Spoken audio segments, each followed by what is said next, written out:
John, Anik, and Kenny Florian podcast. John, Anik, and Kenny Florian. I f***ing love him. I can't get enough of him. Let's hear that Boston next. Big jab there from Duffy, and Frank Mir is hurt now. Down goes Duffy, out cold. Frank Mir does it again. Rock'em sock'em robots here. Oh my goodness. Hyperbole. There are a couple of absolutely self-involved bullshit artists. Here are your hosts, John, Anik, and Kenny Florian. Headshot, bang. Gotta love Mondays, right? Anybody out there have a case of the Mondays? Not here. Monday, February 26, 2024. It's episode 470 of the Anik and Florian podcast, presented by DraftKings. If you're watching us on the DraftKings network, we appreciate that. Full episodes of the show on the video side are always yours on the DraftKings YouTube channel. Clips on the Anik and Florian podcast YouTube channel. You can follow the show at AnikFlorianPod. Lot to get into today. We will recap UFC Fight Night Moreno versus Royval 2. We will also get you predictions for the heavyweight main event coming up this weekend between Biggie Boy Jairzinho Rozenstruik and the undefeated Shamil Gaziev. Kenny, a lot of response to our post about the best fighters in UFC history to have never won the undisputed title. Certainly a lot of the fan response gave out names of guys like Demetrius Johnson who actually realized undisputed gold, but certainly an animated conversation, and I'm not sure there are any wrong answers, whether you think it's Justin Gaethje or Dustin Poirier or Yoel Romero or Tony Ferguson or Ken Florian. I just feel like it's an interesting debate is all. No, absolutely. I mean, clearly it was very popular. You look at some of the people responding. That was the funniest part, John, is people going like, it's John Jones and Demetrius Johnson. Guys, what do you... No. We're talking about people who did not win the belt. So some people are just responding without really listening to what we're saying. That happens a lot. But yeah, there is no right answer. It depends on what you qualify as someone who is the best. What are we looking at? Skills, guys that they've beaten, all of the above, guys who are popular, whatever it is. There is no right answer, guys. Calm down. All of them are valid. And we appreciate the interactions, though. It's always fun to debate that kind of stuff. Bottom of the hour, Ray Longo will join us. Kenny, I'm not sure if you saw this, but Will Berger, one of our production assistants, went over to Longo's house and got him set up with some equipment. So he has a camera, he has a microphone, and he has suggested that it's pretty easy for him to sort of get everything going. So not only do we have a new Ray Longo Minute today, but with a whole new setup potentially. I love it, dude. The Ray Longo with the headphones, by the way, is just awesome. I kind of like transported back to the 70s, hearing him just kind of listen to some tunes, like little Led Zeppelin back in the day. Like he had his record player, but I'm so glad he got set up. Props to Will Berger, and we should be good now. No Lucky, right? Or I guess not as much Lucky. Yeah, we'll see what happens with the variable that is his dog Lucky. But thank you to Brian Petrie for helping out with the equipment, Cody Mero, of course, and Will Berger getting Ray Longo set up. But I just want to say to those suggesting that this was a bit and that we were trying to prolong things and have Ray Longo broadcasting live from his toilet closet, that was not ever a podcast initiative, even though it produced some funny moments. Yeah, Anik's not trying to inject more stress into his life, guys. Okay, I can assure you. Yeah, that's the truth. All right.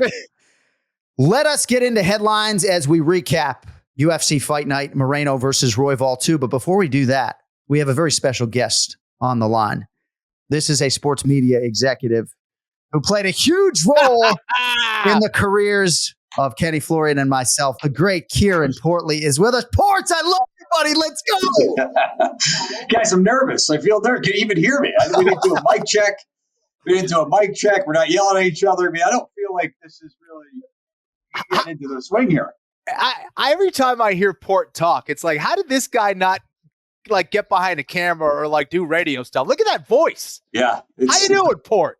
Well, I use the great one. Face for radio.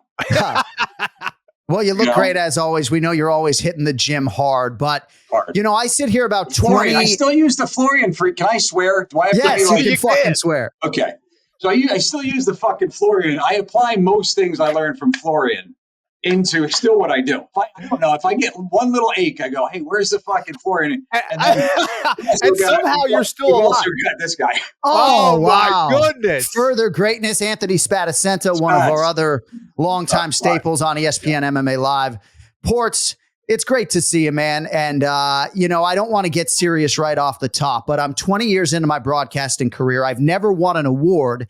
But if I ever win anything, the first name out of my mouth is probably going to be Kieren Portley, because none of this happens for me without you. And I think Kenny, maybe to a lesser extent because he fought for the belt 3 times. But if you don't know Kieren Portley, longtime sports media executive, worked for the UFC and CBS, now back at the friendly confines there at ESPN. But you were the guy who launched Fantasy Football Now and MMA Live, and somehow you put me and Kenny on a set together. So we're long overdue to have you on the show, but I just want to thank you off the top, man. It's fucking great to see you. Yeah, I mean, we all know, and Spanish Center's still in here, and he's fucking giving me directions still, so it's like, okay, sorry, Spots. But we all know it was More Mile, and we were all just fortunate to work for the smartest guy. Obviously, this is his birthday to commemorate. Wow. I don't want to get too emotional myself here, but, stayed close with Mikey and Jess over the years. I know you guys have too, but really it was just fortunate to work with him, who allowed me to, just have a little bit of space and then get to meet guys like Anik, who's listen, it's like anything else. We don't play. You guys are the play. I mean, it's amazing. You guys play. We just get More Miles got the vision. He's the most, the smartest guy I think any of us ever worked with. So you just get a little bit of that, reflection off of his big arse, and you just can't help but not do well. And then you just get lucky. You get some great players. Kenny played. Most people probably don't even know that. Played soccer at BC. That little story allowed us to kind of gain some. Skipper was running at the time. Was like, oh, he played soccer. You got MMA guys. Yeah, he played soccer, and obviously a super smart guy. And then Anik, you're doing radio. There's nobody that does better prep. Like we could go back. We're all at the young age. We're all trying to say, I know MMA. I know UFC. Ooh, doing the fucking lockdown. But it was just the big man was the guy who just made it all happen. And then being able to work with you two guys who are obviously amazing talents. Kenny was an amazing fighter. I mean, I think you really put MMA in MMA. I mean, don't you think, Anik, maybe Kenny was the first real mixed martial artist? I'm not, not overdoing it here, KenFlo, but where you really started to mix. Thank you. Except that crazy, there's actually but you really started to mix the boxing with the stand-up. I mean, obviously boxing, Muay Thai, wrestling, you'd go to BU, you'd wrestle, jiu-jitsu, and you do all those things, right? So that made you an amazing analyst to be able to look at that. And then Anik, with your ability to prep and know the sport, take the sport that was growing and make and allow people to understand it. I think that was the best thing, because you're a sports fan. You're a huge sports fan, because people don't realize. I mean, you could do football. I've been around long enough to work with other guys. Nobody preps like you do. There's no matter what anybody wants to. Everybody, we all work together. I said we all have our own little idiosyncrasies, but there's nobody that works harder, and there's nobody better prepared, and there's nobody that really can translate what we're watching into something that feels, at that time, was really important, to really feel like a sport, to make it to kind of make it feel more legitimate, because of your background in general sports, applying it. That was, to me, the recipe. The big man was the big gun, and then we had the opportunity to do that, and you guys just smoked it. Well, we appreciate you saying that. Kieren Portley, ESPN executive, with us here on the Anik and Florian podcast. And it's just so good to see your face, bro. I can't overstate that, but it is the late, great leader, Anthony Mormile's birthday. So we felt like it was a good time to surprise KenFlo and bring you on. And of all the great things that Anthony Mormile did, one. Yeah. Well, do we have a little, is this live? Yeah, it is. Well, no, I mean, we could assume it is, but I think we just lost John. Well, it's almost like UFC when we were UFC 100 and we lost John's mic. Exactly. And it was like we lost John's mic. It was like, Kenny, we're live on SportsCenter. So we were telling that joke where we lost your mic. I think it was we lost your mic. So it's Lesnar's coming up. We're sitting there. We're like, we don't have. I think the lights went out, or somebody pulled the plug. Or Brucey was something. Brucey did something, probably. God rest his soul. Right. It was like it was like, okay, Kenny, you're just going to have to take, I think we were on SportsCenter at that time because I think Lesnar was coming up, right, Kenny? Yeah, exactly. Unbelievable. That was wild. That was what just happened. So I've had some technical issues today, StreamYard giving us fits, but I was just going to ask you, Ports, and I know we only have about 10 minutes left of your time, but in terms of the UFC and mixed martial arts growth domestically, I mean, you were at the forefront of fighting for this sport 2006, 2007, when nobody in Bristol gave a modicum of a shit, right? No. And now here we are. There was the Fox deal for 7 years and now the ESPN deal. I'd imagine for you, even though you're not working in MMA on the day-to-day necessarily, it's pretty gratifying to see where this sport is domestically relative to, say, 2007. Yeah, I mean, here's a good Mormile story. Like Mormile sitting in the, so I remember Norb. So I don't know. Let's just. You want to shut your door, Ports? There was a guy, and listen, Norby's great. And I know there's other Pat McAfee stuff going on, but Norby's great. And Mormile's in the meeting. I'm not sure if he's on the perch or not, because you guys I don't know if we could get some pictures of the big man in here. We will. He looked like Big Pun. So just try to think of Big Pun coming in on his moped. He's crushing a lot. He's coming in. He's on the moped. And he goes into the meeting. They used to have this meeting each week. And they look at him and they go, because nobody could see me. The big man was so big, I'd be like in his pocket. So it was the big fella. You go, well, what's or he goes, the UFC's got to be done, right? Chuck Tito 2 or 3. Chuck Tito, after that, there's really not anything going on. Big man just turns and goes, do you think they're creating sports every couple of years here, Norby? I mean, this is a new emerging sport. Put kind of the room on notice, not anybody in particular, but put the room on notice. And that's from that story. That's a great story to kind of look at the trajectory of the UFC, and amazing how Dana and Craig obviously still very close with everybody there, and Corsari's. I mean, they just have not only was it the sport, and then obviously the collection of great executives, Lorenzo, Dana, Craig running it, and Lawrence. I mean, they have a world-class organization. That's the one thing, is that they built a brand and organization. I know there's, some people can throw what the young kids show shade these days, but nobody threw bigger shade than Big Man, though. I got to tell you, the big fella it was a constant shade.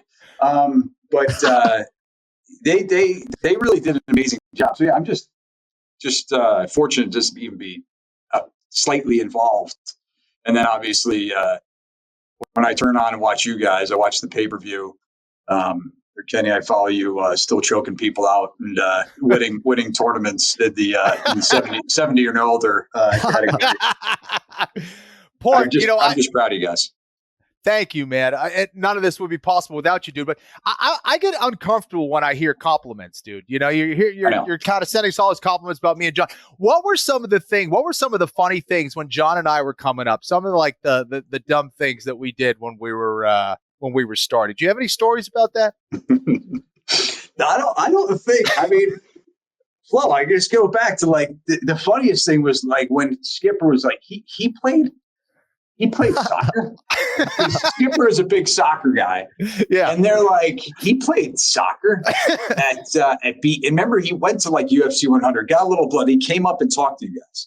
Yeah. Remember, Skipper came up and spoke to you guys. And I think he even referenced that too. So I was always just looking for a way to at that time, like you said, Anik. Well, because Berger calls you Anik. But Anik, he came up and talked to you guys. We were just looking to legitimize things. So I felt that was one of the reasons I always try to feel like I knew more than I did. I've been faking it for a long time, but knew more than I ever did about the sport. But it was just to try to make it legitimate because I loved it so much, and then obviously loved you guys. And then it was we had a family, and just trying to legitimize a little bit of what we were trying to do within the walls of ESPN. So it was we were all just trying to kind of move everything forward. And no, I mean, listen, I mean, Anik getting all upset when you were trying to cut that weight. Or Anik, you're like, he's gonna fucking die. He's fighting Aldo, right? Yeah. He's like fighting Aldo. I'm like, Anik, he's gonna be fine. You're worried. But Anik was legitimately worried. I just remember when I auditioned for you on the TV side and I had no television experience, and you sort of said to me nicely, like, hey man, like, we think maybe you could be the guy, but like, do you have Tourette syndrome or something? Cause you got a fucking tick and I'm not sure what we're going to do about that. Still got it. Still got the fucking tick. Because it's your cadence, right? And I just learned, like, what is my feedback? The kid's good. He's way smarter than I am. So a little while, you get a little more humble. You look back, you're like, that was kind of stupid. But again, just making shit up as you go along. I mean, about anybody in this business, if they tell you they know what the hell they're doing, they're bullshitting you. Right. No, I agree with that. So, but it was like, but on camera, the only thing I didn't know is you couldn't do it. Right. And you fixed it, and it took you, and you fixed it, and you hit, dude. How many times have you not hit 12 seconds in this business? Like some podcast, if they're listening, you probably don't have any ratings because I'm on. But today, I mean, you guys have great ratings, but I'm just saying today. Is that 12 seconds? Hey, we got 12 seconds. You got to be out. You're out right at 12 seconds. Well, thank you, buddy. Hey, so before we let you go, I think part of the reason why, and I'm speculating here, you're not working in mixed martial arts with us is because you are bilingual and you have all this versatile value because you speak a bunch of different languages. But we do miss having you on the day-to-day with the UFC. And it feels a little bit weird for me being embedded with ESPN and not communicating with you on a regular basis about mixed martial arts kind I learned so much from you. You know so much about it. So what is your day-to-day like right now, if you don't mind me asking? It's ESPN. It's kind of production, working with the production crews down in South America. I do. I again speak Spanish. So that is nice. When I was at the UFC, that's what I was doing mainly. It's a great market. We got the UFC is on in Brazil. Do we have it in? We have it in Argentina. I think Brazil. It's on Globo still. Yep. But there's still some connection to it. I still stay in touch with Candido and those guys. What I'm doing, what I usually do, find really smart people, way smarter than me, hire them, and then let them do their thing and kind of just, pretend I'm valuable. So I do have a great team. They're awesome down there. And I'm going to hit Peru soon, Kenny. Nice. Go see the Florians over there. Floridians, but that's what I'm doing kind of day to day, and it's fun to be back in ESPN and back. Well, dude, it's great. I went to see Mormile, so. Oh, nice. So yeah, that's why we went there. And Mikey, his son, is doing a great job. He's working with Campbell and those crazy bastards. Yep. Yeah. So that's good stuff. Yeah, we're all old now, but it's great to reconnect, especially on the big man Anthony Mormile's birthday. Kieren Portley, longtime friend. We appreciate your time, man. It's absolutely fantastic to see you. And word on the street is we might see you in Miami for UFC 299. KenFlo might be down there with me, so don't be a stranger. Oh, well, if you're down there, I think I'll see you. All right, buddy. Hey, Ports. Thanks, you, buddy. Guys. All right. God bless you. There he is, Kieren Portley, with us on the Anik Florian podcast. Little surprise for my man KenFlo today on Anthony Mormile's birthday. Wow. And Anthony was the chief executive in charge of MMA Live. And both Anthony and Kieren were instrumental in bringing us in and bringing us together. So I wanted to surprise you and book Ports on Mormile's birthday today, brother. Dude, I'm blown away, man. That is amazing. I always love catching up with Port number one, but you couldn't be more accurate. Again, none of that would have been possible without those guys. And the fact that they trusted us two idiots from day one, and then, going from MMAlive.com, right? Back then it was ESPN Mobile. Now, obviously, it's like this is where everyone's watching their stuff. And Mormile was talking about that before anybody. And dude, what it's done for us in our careers, man, it's amazing. And it's because of those guys, Mormile and Portley. In 2008, we were working for ESPN Digital Media. To Kenny's point, it's an ESPN.com property. It was on ESPN UK. You may recall Michael Bisping fucking hated my guts because of my presence on that show back in the day. Perhaps because Dan Henderson was a guest analyst for a time. But then we migrated to ESPN2, and a couple years thereafter, Kenny and I went to work for the UFC in a more full-time capacity. But nice to sort of turn back the clock a little bit with Kieren Portley. today on the Anik and Florian podcast. Now, though, I would like to get your thoughts, if I could, before Longo joins us in about a quarter of an hour. Brandon Raw Dog Royval over Brandon Moreno in the main event in Mexico City. He gets it done by split decision over 25 hard minutes. A lot of scorecards going in a lot of different directions, especially when it comes to round by round. But Kenny, your thoughts on what was a pretty fantastic main event in Mexico City, all things considered? Yeah, it was a close fight, man. I thought it pretty much delivered and went in a way that I thought it would for the most part. It was certainly close, especially some of those rounds. I think what happened was Royval at a certain point just was pumping out a little bit more volume, and he was able to get Moreno out of his rhythm a little bit. To me, I saw a regression in Moreno's game. I think the last few fights or so, I've seen that a little bit. And Royval just seemed to kind of get better. He seemed to build on his confidence a little bit more, especially in regards to those kicks. Moreno kept running into kicks, and it seemed like every time he was moving forward, he didn't exactly have a very specific plan of how he was going to go in, enter, hit those takedowns, or land those shots, get in and get out without taking damage. And Royval just kept staying busy. I think that having that last fight be a 5-rounder certainly helped them to gain that confidence. I think going 5 rounds for the first time at a high level is kind of a question mark before you do that. After you do that, you're like, okay, I know I can do this. And yeah, I think he just stayed busy enough to probably get it done. I don't think Moreno was bad by any means. He had a very tough opponent in front of him, but I did see a little bit of a regression in regards to footwork and his ability to kind of finish some of that control on the ground when he was able to get there. Yeah, I think that's a fair assessment, to be sure. And there's a lot to sort of digest on the back end of this result, because Alexandre Pantoja is the champion. He has legitimate history with both of these combatants, and it seems like he wants to defend his title at UFC 301 on May 4th in Rio de Janeiro, Brazil. So last year at UFC 296, Brandon Royval challenged Alexandre Pantoja, and the fight did not go particularly well for Brandon Royval. So the fan appetite right now, Kenny, doesn't seem to be robust for an immediate rematch between Pantoja and Royval, even if Royval, on the strength of this win over the former champion, deserves consideration. Yeah. There are other names we could bandy about. Amir Albazi has a winning streak, but he's coming off of neck surgery. He's not going to be ready by May 4th. Manel Kape missed weight recently for a fight that didn't happen. Kai Kara France, at least on paper, has lost 2 in a row. Yeah. Kyoji Horiguchi is a name that people are throwing out there. He's not even a UFC fighter right now, KenFlo. So what is your best guess as to promotionally what they do, if indeed Pantoja wants to defend this belt on May 4th in his native Rio de Janeiro?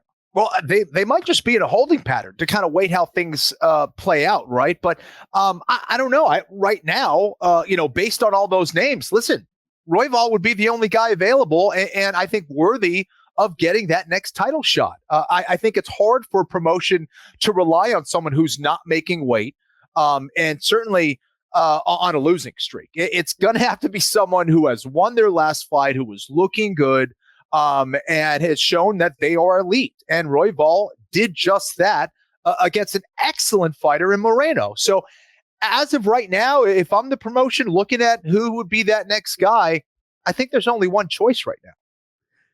At Anik Florian Pod for the poll question, assuming all parties are healthy / able to fight in just 10 weeks, and by the way, less than 10 weeks now until UFC 301, against whom should Alexandre Pantoja defend his UFC flyweight title in Rio?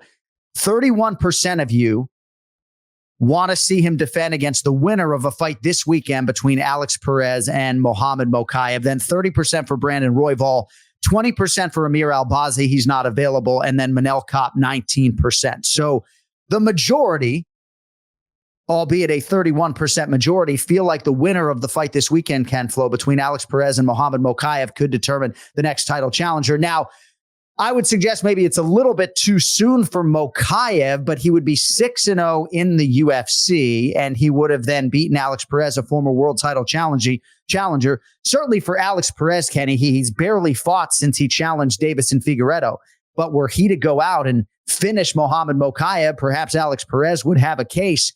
I tend to agree with you. I mean, it's hard to just eliminate or omit from memory what happened between Pantoja and Royval last December at UFC 296. But right now, if Royval can be healthy, I mean, he was pretty banged up after this fight. Yeah. I think that's the fight that is most realistic. But what are your thoughts on the Alex Perez Mohamed Mokaev winner being vaulted into a championship setting? Well, I think it's way more likely if it's Mokaev than it is Perez, in my opinion. And that's no offense to Perez. I just think based on Mokaev's undefeated record right now, that would put him at 12-0 if he was able to get it done. You look at his skills and the way that he matches up against someone like Pantoja, I think just that alone makes it very interesting. And, he doesn't have an insane amount of experience, but what we've seen from him, this Mokaev is a problem, dude. He's a problem for anybody. So yeah, I mean, he could definitely sneak in there. The other thing is, like, for fans, they want some kind of storyline, and having a guy who was undefeated, with those kind of wins, I think certainly tells a very interesting story and makes it a very interesting challenge for Pantoja. So as far as that goes, I think that's really interesting. Would he deserve it at this point with the win over Perez? Maybe not. I'd like to see one more. And I think for Mokaev, it would serve him well to get one more high-level win, right? To set him up to not only potentially win the belt, but hold on to that belt for a very, very long time. So again, I think if we were to make a choice right now, I'd still be leaning towards Royval, but absolutely it makes a stronger case for Mokaev. There's no question about that, because Perez is a guy who's 24-7. This is a guy with over 30 fights. And if you beat a guy like that, who comes from that good wrestling background, who is a good striker, who knows how to put it all together very well, I think that would definitely make a strong case for Mokaev, if not for the next one, but probably the one after that. And you got to think he gets Alex Perez this weekend at the height of motivation. Perez has less than 3.5 minutes of total octagon time dating to his title shot against Davison Figueiredo in November of 2020. So a huge fight beckons this weekend at the UFC Apex in terms of the flyweight pecking order. Now, some fans have acknowledged a little bit of fatigue when it comes to Brandon Moreno constantly fighting these guys that he has fought prior, whether it's Davison Figueiredo or Alexandre Pantoja. This was also a rematch against Brandon Royval. Now, part of that is the issue for Pantoja Royval 3 as a possible headliner in Rio de Janeiro. But in terms of who could be next for Brandon Moreno, I think there's a great chance that it's Henry Cejudo. I'm not sure what Cejudo's appetite is to cutting back down to 125 pounds, or if Moreno would be interested in moving up to 35. But there's a lot of connective tissue between those two athletes, Kenny. Bad blood. They used to be friends. Not the case anymore. Cejudo has called for a fight with Brandon Moreno. I think that makes a lot of sense, especially if you're Brandon Moreno, right? And you don't have an obvious opponent right now. Could do worse than Triple C. Yeah, listen, the storyline writes itself. I think Moreno wants this so badly that he would go up to 135 pounds. I think he would welcome that challenge against Cejudo. And again, I don't want to make this a dig at those two guys, but I do think that if we're looking at the trajectory or the lack thereof from both of those fighters, they're on a bit of a decline, right? If we're being honest. For me, I think what I've seen from Cejudo, what I've seen from Moreno doesn't mean they're not great fighters. They are great fighters. But for me, when I've seen them in their prime, at their best, I don't think that's that right now. It could be there's some transitionary period for those guys to kind of figure some things out. But I think it makes a lot of sense for that reason. It makes a lot of sense because it is a great storyline. It makes a lot of sense because there is beef between those two. And it makes for a great story because both of those guys want this fight. Now, what this does for Moreno as far as, his place in the 125-pound division, it probably does nothing for him in that regard. But you beat someone like Cejudo, that is the big deal based on what he has accomplished over the course of his mixed martial arts career. And I think it does a lot for Cejudo as well to maybe get back on track, to prove himself against another elite fighter in Moreno. So I love it. I think it's a fight we'll see, but most likely we'll see at 135 pounds. I don't think Cejudo wants anything to do with flyweight at this stage of his career. Right. I mean, certainly for Henry Cejudo, he is no longer in bantamweight title contention. He came back from 2 or 3 years away, was immediately given a championship opportunity against Aljamain Sterling. Then he loses to Merab Dvalishvili. So if Cejudo is trying to get back on a championship path, he's going to have to cut down to 126 pounds for this fight against Brandon Moreno. But I'm with you. I just don't see it. I think they do it at 35 as a bantamweight fight. Dana White doesn't like catch weights. I'd find it exceedingly hard to believe that they would do that fight at 130 pounds. Real quick, here's what Cejudo had to say about a fight with Brandon Moreno. So what fight would be better than Triple C versus Brandon Moreno, the Mexican-American versus the true Mexican? And they come together. They do a 5-round showdown at the Sphere in Las Vegas for Mexican Independence Day. I like it. I think if there's any way we should settle it, and enough talking, enough cringing, enough antics, and enough all of that, the only way to get it on Brandon Moreno is I accept your challenge. Let's do it. Mexican Independence Day. What you got? You going to sign that contract? Are you a Mexican or a Mexicant? So we'll see what happens. It does appear, though, Kenny, as though Mexican Independence Day, it's going to be a pay-per-view at the Sphere in Las Vegas. And Nate Diaz has chimed in, I think something to the effect of, fuck UFC 300. He wants to fight at the Sphere.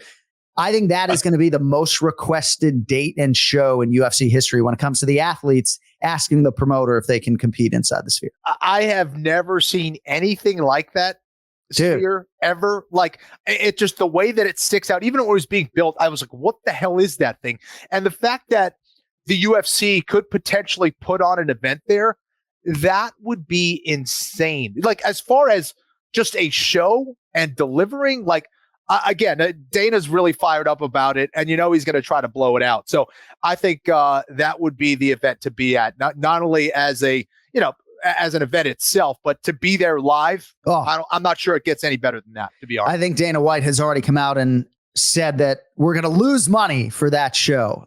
It's a huge initiative, and it's just insane to think about the octagon, the big 30-footer being dropped inside that Sphere. Everybody who has been there, and I have not, it's mostly hearing from drivers in Las Vegas. Everybody is effectively blown away by that venue. Right. And as is often the case, it looks like the UFC is going to be first as far as having a sporting event inside the Sphere in Las Vegas. All right, Brian Ortega, T-City is back, KenFlo.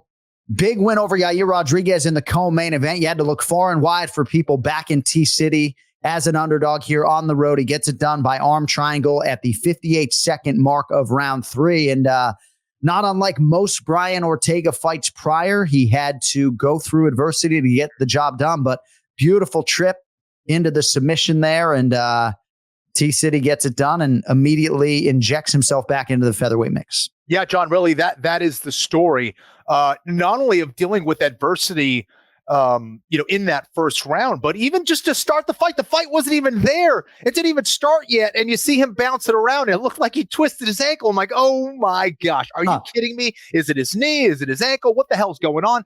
And then if you know some of the backstory of what this kid has dealt with leading up to this, in his personal life, the injuries, the surgeries, all that stuff can break a lot of guys, right? Just knowing, am I ever going to be the same after this? And can I ever get a break? How am I supposed to be the best professional fighter I can be if I can't be healthy? And a lot of times you start to question yourself and, some of the personal decisions of the people you have in your life, and you kind of have to reassess all that. When all of that is happening on the physical side and the relationship side, all that stuff, that is a lot for any human being to deal with. But Brian Ortega is not just any other human being.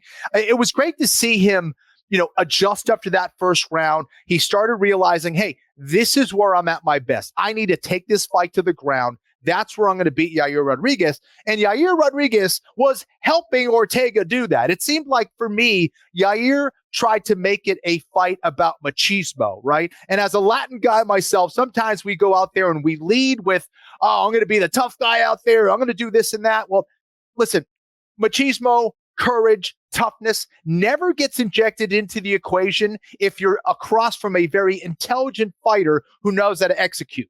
And it just never comes into play. And that was the difference here. Ortega was able to bring it into his wheelhouse, get that clinch, get that fight to the ground, and took Yair out of the game completely. Yair was not managing his distance very well. He was overcommitting to a lot of strikes. His grappling was completely out of whack. He was exposed in that regard. And as a guy who picked Yair Rodriguez, it's just another humbling experience of, hey, Florian, you got wrecked here, dude. You called it wrong. Which I love, I don't love the fact that I'm behind Brian Petrie as much as I am. However, it's just another reminder of there's so much to this game. There's so much you need to calculate as a fighter, as an analyst, as someone calling fights. And for me, Ortega really just took over after round one, man. And it was just a beautiful story because of that. Yeah, you put it well as usual. It's definitely a big miss for Yair Rodriguez getting the chance here to sort of prove that there was nothing fluky about that first win against Brian Ortega, getting to do it in Mexico City, and for whatever reason, just not one of his better performances. And there was a lot of talk of Ilia Topuria during fight week, and that certainly drew out some emotion from Yair Rodriguez, who intimated that he wants to fight Topuria sight on scene. They don't need an octagon, right? And now he's not going to fight Ilia Topuria. Perhaps Brian Ortega will be next.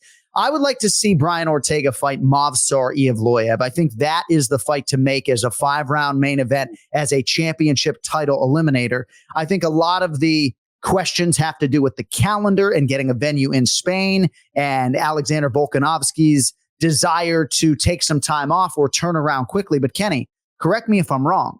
Not out of the realm of possibility that on the strength of this win this weekend, that Brian Ortega has set up a date with Ilia Topuria for the undisputed UFC featherweight title. Well, Ortega's a very popular fighter. A lot of people love him, and certainly proved it yet again with the way he performs out there and the kind of heart that he brings into the octagon. So, yeah, I think he set himself up pretty well here. I'm not sure I would put him in that next shot right now, but with everything going on and with all the disruption in the game right now, with the question marks on whether Volkanovski is going to take time off or not, he's there. He's there not only because of the heart and the skill that he brings to the octagon, but because of that popularity. That absolutely matters. Marketing is going to be a part of the game, whether you like it or not. I'm sorry, guys, but that is a part of the game here in the UFC. It is a business after all. Ortega's a popular fighter, and that means stuff. Okay. So yeah, I thought it was a huge spot. All eyes were on him in that co-main event. And you know, I think his stock went up tremendously. And in that process, I think Yair's stock went down tremendously. You know, you can't fight like that and expect quality results. It just seemed like it reminded me of the Amanda Lemos fight, where Amanda is really doing a number on Mackenzie Dern on the feet. And then she decides to chase the fight to the ground against the guy who is going to be superior there, or a girl who is going to be superior there, Mackenzie Dern. And in Yair's case, what are you doing going to the ground against Ortega? Why would you do that? Are you trying to prove that you're just tougher and that you're just going to like take him out? No, you got to bring intelligence into this game, and you got to prepare properly, and you got to stick to it. More often than not, you got to stick to your game plans. And for me, Yair just didn't have a game plan. It seemed like he was just riled up in emotions. Yeah. He was trying to prove a point out there, it seemed anyway, and really wasn't thinking about what he was doing, or over-committing on a lot of strikes, which was allowing Ortega to get in on that clinch and take him down. So, yeah, it just seemed to be a huge mess there for Rodriguez. I do have some stuff on a comparison of Brian Ortega and Mackenzie Dern, but we don't want to keep a good man waiting. So as we continue our recap, UFC Fight Night, Moreno versus Royval 2, let us get to the star of the show and the Ray Longo Minute. It's now time for the Ray Longo Minute. I want you to punch a hole in his fucking chest. That's what I want. The Ray Longo Minute. Starring Ray Longo. The John Anik and Kenny Florian podcast. Oh, yeah. Wow. Woo! Oh, man. Wow. Wait, you see the shirt? I see the shirt. Look at that. I see the headset. Yeah. We'll take it. So you got a camera, you got a microphone, you got a headset. Yeah. How? Got a haircut, I think, too. Oh, I don't know about that, KenFlo. I feel I got to start wearing a hat, I think. That's the answer. So I need you to be completely truthful with me right now, and we appreciate you joining us every week. The star of the show, Ray Longo, at Ray Longo MMA 9358 on Instagram, at Ray Longo MMA on X. How hard was it for you to get set up this morning? I really need to know. No, it wasn't hard. I mean, it was as hard as logging into my email, which that could be a problem sometimes. So are you in your office right now? I'm in my den. Yeah, in the den. How does your wife feel about you overtaking the den with this podcast setup? She loves it. She loves it. She loves it. Yeah. She likes those twice annual checks that come in that need to be bigger. Yeah, no. She's got plenty of her own money. Trust me. All right, good. Well, Jason Anik, make a note. We'll make Ray's bonus a little bit smaller this year. So I said she has money. I didn't say I have money. I said to share it with you. That's good. So I was just going to bring up a comparison between Mackenzie Dern and Brian Ortega, and there have been a few different knocks on Mackenzie Dern, maybe a little bit sloppy on the feet, but some have questioned her offensive wrestling. And Brian Ortega has a lot of different takedowns and trips in his arsenal, and that allows him to get the fight to a grappling realm where he can realize success against most men in this division. So a lot of fans and pundits have wondered aloud, Kenny and Ray, why Mackenzie Dern maybe hasn't worked more or shown more when it comes to her offensive wrestling. Because, dude, if she gets the fight there, more often than not, it's going to be caution flammable for the opposition, Common sense to me. I don't know. What was the question? I mean, I agree with what you said, but why isn't she doing it? Well, Kenny, I don't know if you have anything on that. Just Ortega's ability to seemingly get the fight to the ground against guys who he should be able to take down versus Mackenzie Dern not always realizing consistency when it comes to that part of her game. Wait, let me jump in for a second. Because Rodriguez's kryptonite always was the takedowns and being on bottom. I mean, Frankie Edgar, did it to him a while back. I agree with everything Kenny was saying while I was, waiting in the back. It's just, how do you not correct that over 5 years? Like, that's all you should be working on. Like, I had a guy lose because he couldn't stop the takedown. I said, don't ever hit the pads again until you fix this problem. I think the answer where I'm going is people do what the fuck they want to do, what they like to do, not what they have to do. And that, I think it comes down to just being that simple. You know what I mean? So, these guys get there, they get in the groove and they just run it out. I mean, but there is a game plan and he knows what he has to work on. Everybody knows what he has to work on. Why he's not working on it, or maybe he couldn't get it. Maybe that's just not his thing and he's incapable of getting it. Maybe that's a possibility. I mean, we used to work with Luke Como back in the day a lot on takedown defense, and he just never really could stop the takedown. But he had a great MMA guard, so he wasn't really taking damage. So it was a different time back then. But now it's what you have to do. You just know. And your point on Mackenzie Dern is 100% correct. That's what she should be doing: getting a wrestling coach and just wrestle. Even if it's 6 months, it'll go a long way. You know what I mean? It really will. I think Ray's spot on. Now, I think the reality is that wrestling sucks. Wrestling is hard. 100%. Wrestling is painful. Yes. Wrestling is humiliating. And, a lot of guys don't want to get in the wrestling room and just work on that aspect. Especially if you're kind of a grappler and you're used to doing certain things a certain way, like, let's say, just jumping to your back and being content there and thinking, well, I'll just submit him and do this and do that. It doesn't work that way. It is a huge aspect of mixed martial arts. And again, a lot of people want to do the sexy stuff. They don't want to do the hard stuff. And if you don't want to do the hard stuff in your game, you will be exposed. We've all been there. It's one thing to work on it and just not be good enough. That happens too. No question about it. But to me, when I look, Ray intelligently referenced that fight against Frankie Edgar. How long ago was that Frankie Edgar fight? Yeah. And we're seeing the exact same thing. Like, we're not seeing these major jumps in the game. And listen, just because Yair goes out there and submits, gets a quick triangle against someone, you're like, wow, he's way better. But what is it like when he doesn't get that? Like, it's in the transition and it's in the positional game where you need to make your gains. And to me, I just didn't see that. So that's a little concerning. And again, you look at a guy like Bilal, who comes from the same camp as Yair, right? I mean, they train with the same guy. I mean, Bilal is a dude who is as disciplined as they come. He's one of the smartest fighters in the game. And he only uses his toughness if he needs to, right? And I think for Yair, I don't know. I just don't see that same approach. And they're from the same camp, but I don't see that same discipline. I don't see that same kind of sticking to strategies, game planning on the level of a Bilal. And you could just kind of see the difference in how people approach the game, and it's pretty apparent, I think. Yeah, and I got to tell you, sometimes the worst thing that can happen to you is you go to your back and you triangle the guy because you think you're going to do that to everybody. Right. And that's where the issue comes in. Then it takes you, before you know it, 2 years goes by. I will say this, like, that's what the one thing I love about Merab, he exemplifies win or learn. I mean, the corrections we made with him at the beginning, one fight he lost, he got stuck in the mount. That wasn't going to happen again. He just went right back and corrected it. Ricky Bandejas, he fought Ricky, and Ricky took him down over and over again.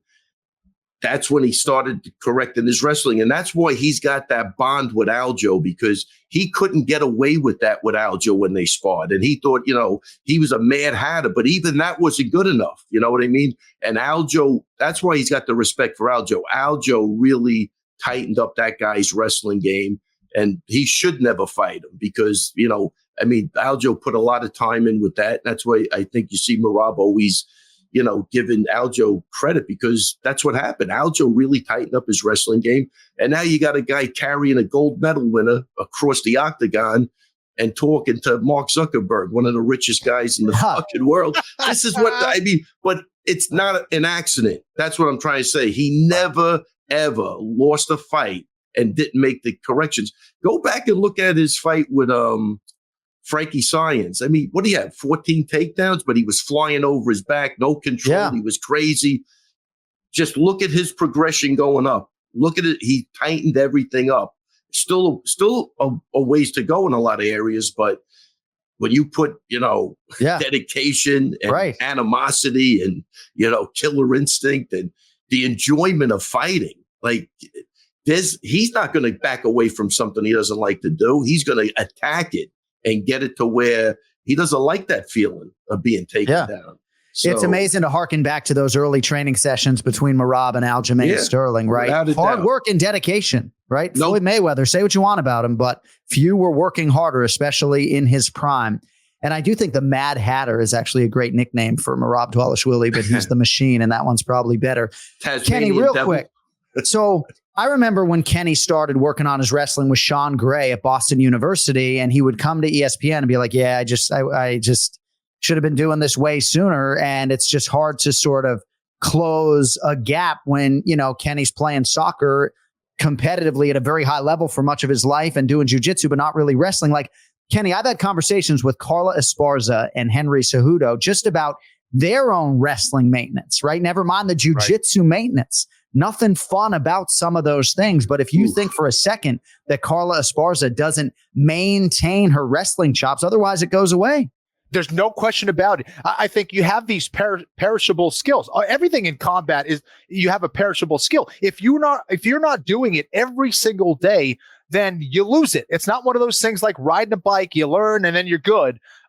You will learn it very, very quickly. You will learn very, very quickly that you have to be working on it all the time. And for me, in my case, it's like, hey, my wrestling's holding up. I'm doing good against some of these guys. I'm doing okay. Like, I'm submitting some of these guys, or, I'm taking a lot of these guys down. Well, that still may not be good enough because maybe you're not training with the best wrestlers you could find. So you got to go out and find the best guys that you can. And then you will find out, hey, there's levels to this game. So putting yourself in those uncomfortable spots, training with different people, new people as much as you can, getting the hardest guy in the room, working it to, like, it's one thing. Let's say you're working striking, for example, but you're working striking against wrestlers and you're like, I'm the man, dude. I'm killing everybody on the feet. It's like, no. Go do that against the best striker in the room. Yeah. Do your jiu-jitsu against the best guy on the ground. Do your wrestling against the best wrestler in the room. Like, that's what you need to be working on.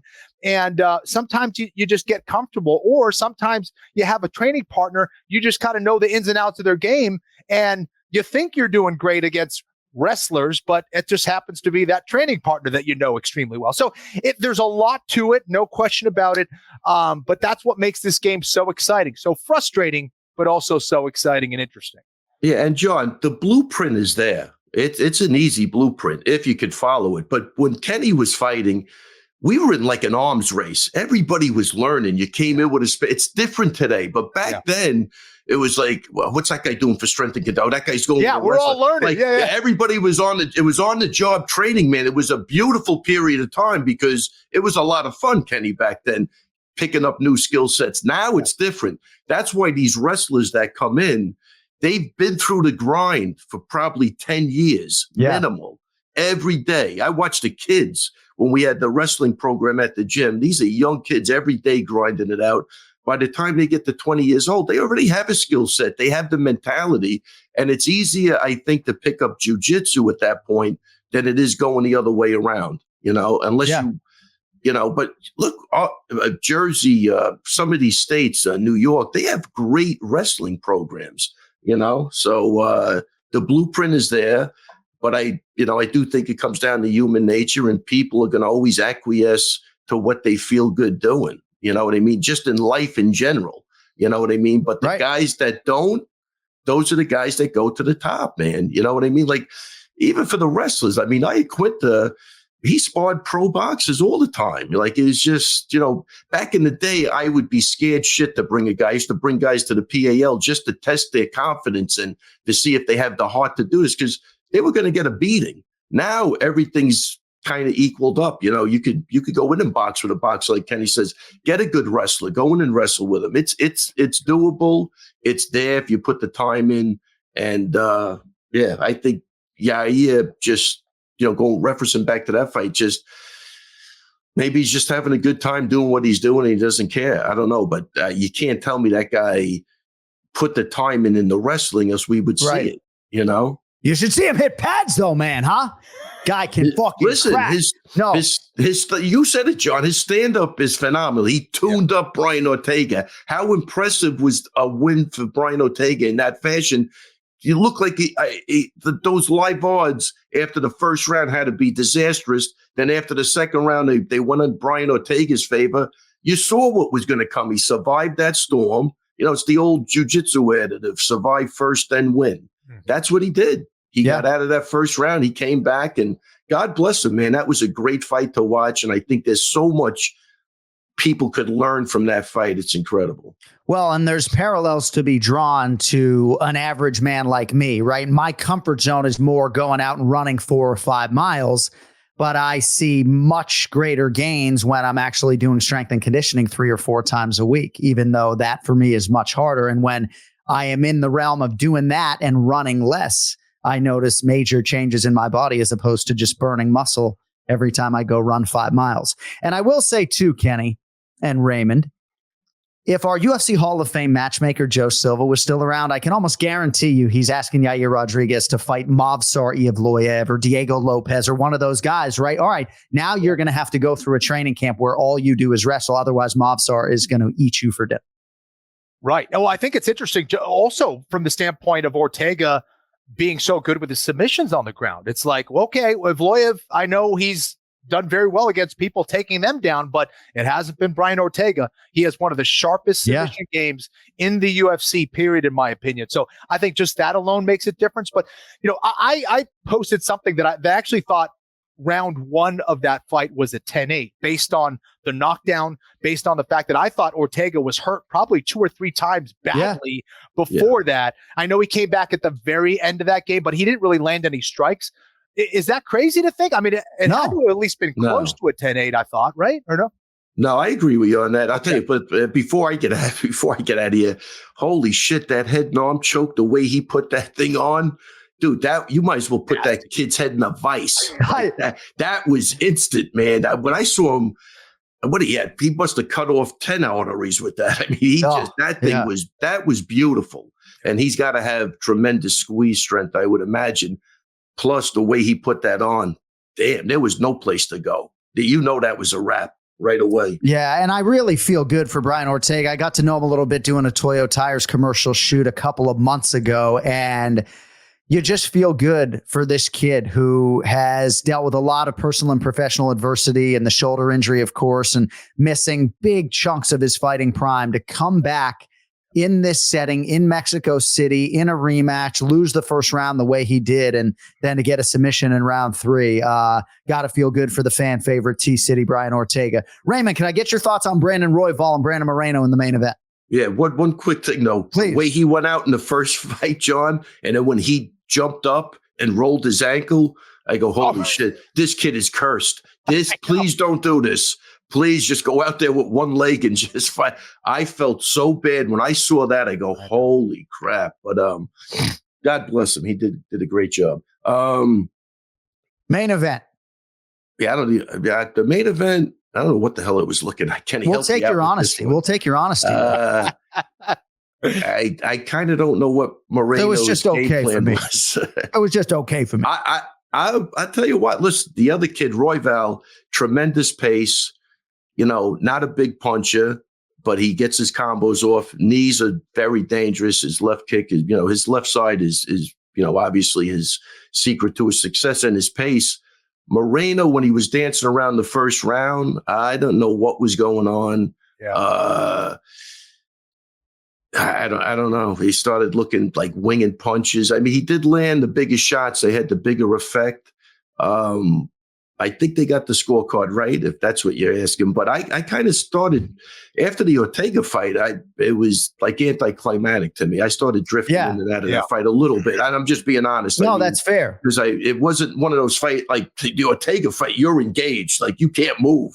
This is this fight. There were gaps where nothing was. Royval was trying to push the pace. The other guy was moving. I got to think about that. I'm a little confused. No, that's all fair. I'd rather work off of Kenny. Well, I felt like Moreno just wasn't throwing his usual combinations, never really found that flow state at all. And I know Cody's suggestive here in the chat of maybe Moreno seemed like he was sparring. I don't know, Kenny. I don't know if there's just some high level UFC performance fatigue going on. I don't know, man. I think for Moreno, he's asked a lot of himself over the last 3 or 4 years. And this just wasn't it. I know he could have won the fight and it was close, but this just wasn't it. Yeah, I think he's still trying to figure out what allows him to compete at his best. And that's fair. Hey, listen, we all kind of have to go through that process. What allows us to get us going and bring our best. But, I've seen Moreno fired up, punching his fist, getting ready to go in there, yelling. And I've seen him just kind of calmly smiling into the octagon. I don't know if that plays a part. I don't know if it's the training. I don't know whether he's meshing with the camp or not. These are all things. And it has nothing. There's so many factors that go into a fight.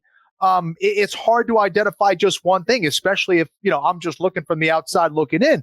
But something wasn't working. And I think Ray kind of nailed it and said the same thing I did, Ray, to start off the show was, I don't think he even really knew of what he was supposed to be doing out there. I was confused. He was just kind of throwing a bunch of stuff out there and seeing what was going to stick. And if you're doing that at the highest levels of the UFC, man, you just can't. And I don't know. I think there was a little bit of confusion on the part of Moreno, how he was actually supposed to approach the fight against Royval. So I don't know. Yeah, and I want to say one thing. It could be, we got to give credit to Royval because he's got to, we can't take that away either. We're looking at Moreno. I mean, the fights with Figueiredo were phenomenal, I thought. I mean, you could see a different intensity. I just wasn't feeling that. But I don't want to, again, when I say that, the other kid was good. He was aggressive. Yeah. He looks like his cardio could go forever. He's got the cuckoo gene too. He's going to keep pushing. Yep. And he was definitely the more consistent guy, I thought. But, I want to give Royval credit for maybe disrupting his total game plan. So I don't want to overlook that either. That's fair. But Moreno, you got to say we've seen him look way better in the past. That's what I don't like is that the progression didn't go forward. It looks like it slipped backwards a little bit. And he's a great fighter, but I don't know. Historic output from Brandon Royval, even if he did miss a lot in this fight.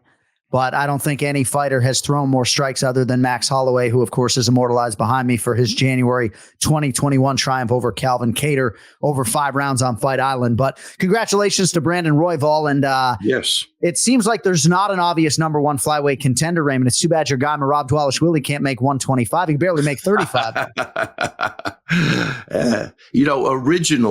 Originally, this is 10 years ago, the game plan was he'll fight on the local circuit at 35, and then when he gets to the UFC, he'll go 25. That was definitely the original concept years ago, and I'm glad it worked out for him this way because, 25 would be tough, and he crushed it at 35. So power to him. I think he crushed it at 35 so he wouldn't have to make 25.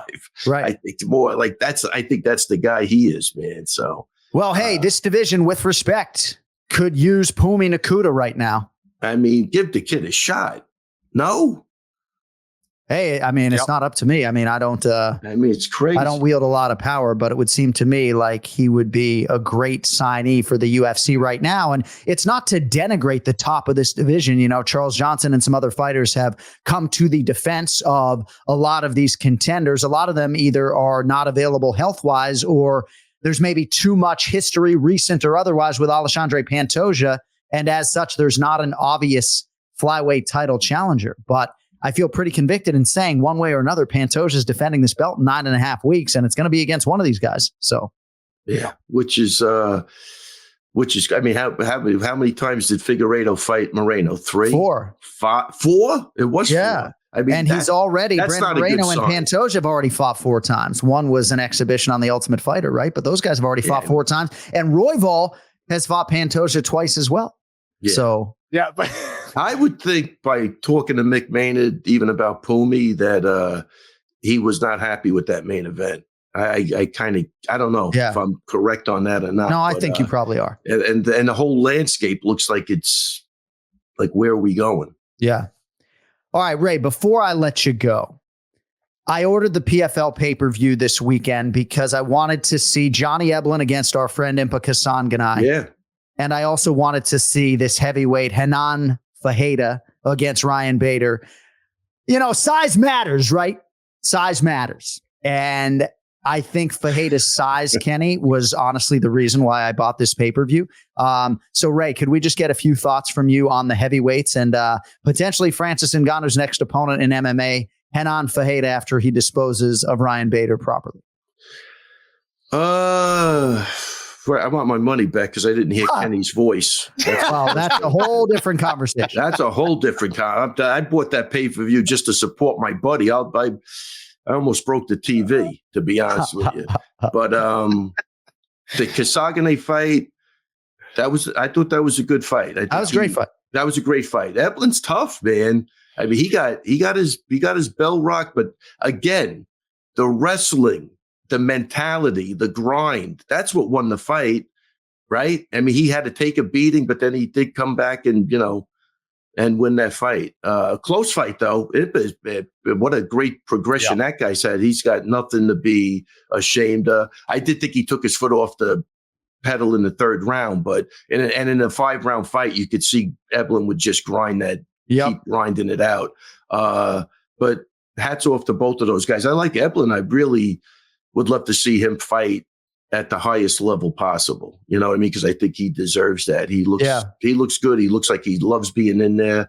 I enjoy watching him fight, man. I do too. He's great. And hats off to Kasanganay because he's been up and down and looks like he's got his feet under him. He's still going to have a great career moving forward. I think he's still a young kid, if I'm not mistaken.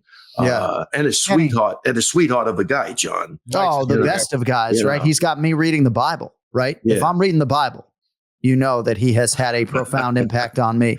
Kenny, Johnny Eblen, our UFC producer, Zach Candido, was sort of asking me if this was a good win or a bad win in so many words for Johnny Eblen. I feel like the value of these 15 minutes may not be realized until a later date, right? But to fight someone like Impa Kasanganay, who is not going away, who's maybe a little bit bigger naturally, for Johnny Eblen to bite down on the gum shield, fight through the adversity, and finish the fight as strongly as he did. I'm very intrigued by Johnny Eblen. KenFlo, your thoughts? Yeah, you summed it up beautifully. I think that Eblen proved his toughness, that he isn't just a hammer.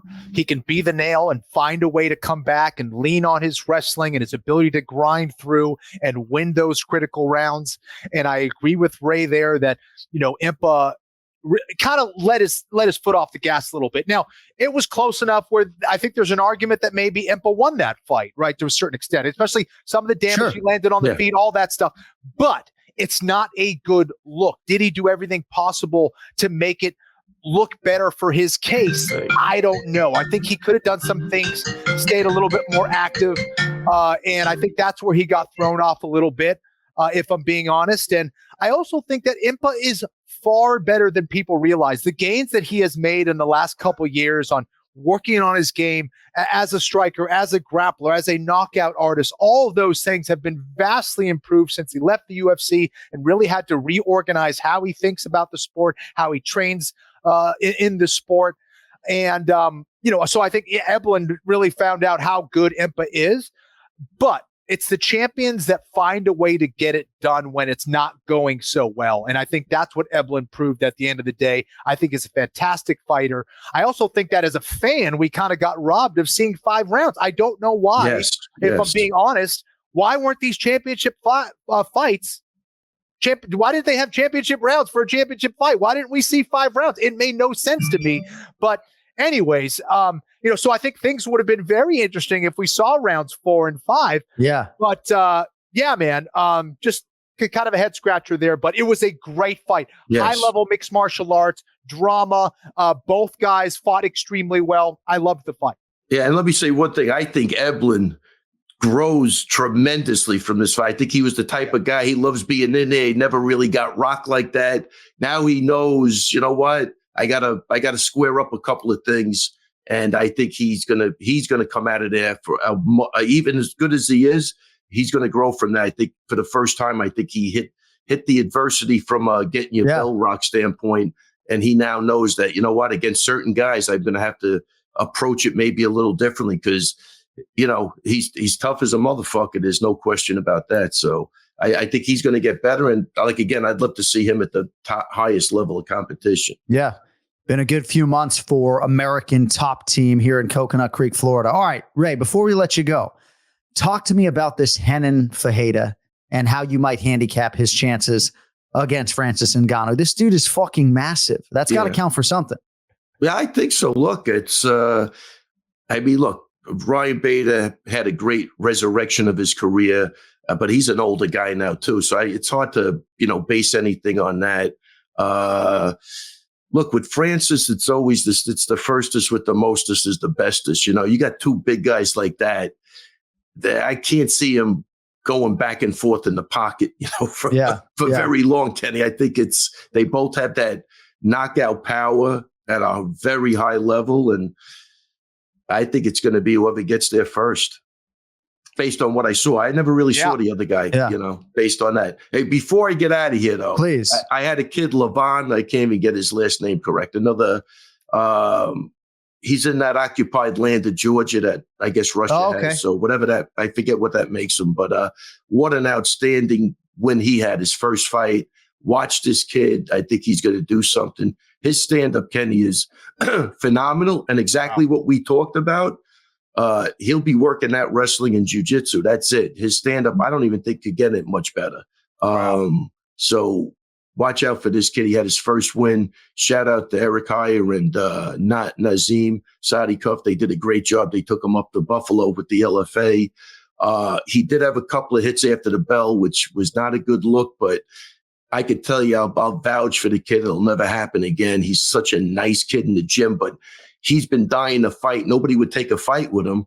And I think the rage and everything just came out, and he was just like a uncaged animal. But then, he goes right back to being a humble, really, really nice kid. So Ray, what weight is he?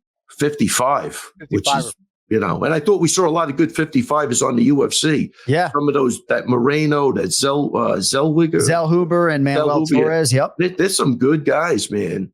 Best weight class in the UFC. Don't ask. Yeah, that weight class, I think, is killer stacked. Yeah. Ray Longo Minute every week here on the Anik Florian podcast. You can follow him on X at Ray Longo MMA and on Instagram. Just search Ray Longo. It ends 9358. Hey, really enjoying you on this new setup, my man. When's the next haircut? Oh, we're coming. We're coming. Not this week, the following week. All right. But that's it. What else do we got? That was it? Yeah, you're good to go, man. Unless you got anything else. Shout out to Will Berger. What a fine young man this guy is. How about that? This kid is phenomenal. You guys did the right thing. My wife loved him. Oh, great. My dog Lucky loved him. Everybody loved him. How about that? He's a really nice kid. No, he's the best. Anything we could do to help that guy, or I could do, you say the word, is getting done. All right. We're trying to get him some audio work with the UFC. So Ryan Mitchell, Miles LaFosse, if you're listening, Can't go Bring him wrong into with the that kid. fold. Our underpaid production assistant, Will Berger, getting a nice shout out there in the Ray Longo Minute. Ray, get the fuck out of here. We'll talk to you next Great week. stuff, Okay? Ray. All right, guys, take it easy. Thanks. The Ray Longo Minute every week here on the Anik and Florian podcast. KenFlo, I do need to get your thoughts on Renan Fajeda before we move forward. Problema. Yeah, no, listen, this guy, he can crack. And it's one thing to be 6'9", John. It's another thing to be 6'9" and be able to move like a cornerback in the NFL. This guy, he has crazy athleticism. He does a backflip off of one leg, okay? Just to give you an idea how powerful this dude is. That is someone who is 6'9". That counter shot that he hit against Bader, you don't see a lot of dudes at heavyweight do it like that and do it with that kind of execution and speed. Again, 6'9". It's crazy. And I think that there's other things that he needs to work on, but I will say this. He has come a long way since the first time that I saw him in the PFL. I do think he's a legitimate threat to anybody. If you want to stand up and trade with Renan Fajeda, watch out. I think where he's vulnerable is on the takedown, is on the ground, fighting off of his back and things like that. He is a Brazilian Jiu-Jitsu black belt, but still needs a lot of work in that area and kind of understanding where he is in the cage and what he needs to do to get back to his feet and things. But he is very explosive. And if he lands a big shot, he could take you out. Now, whether he ends up fighting Francis Ngannou or not, I have no idea. I think there was a huge miss at the end of that event when you have Francis Ngannou walking away from the cage while Renan Fajeda is getting a belt around his waist, and Francis Ngannou just kind of walking away. I don't think that's a great sign, if I'm being honest. So I don't know what's going to happen there. It's like, hey, the whole point was to find out who's going to fight Francis Ngannou. And you have Francis Ngannou be like, okay, the event's over. Take it easy, guys.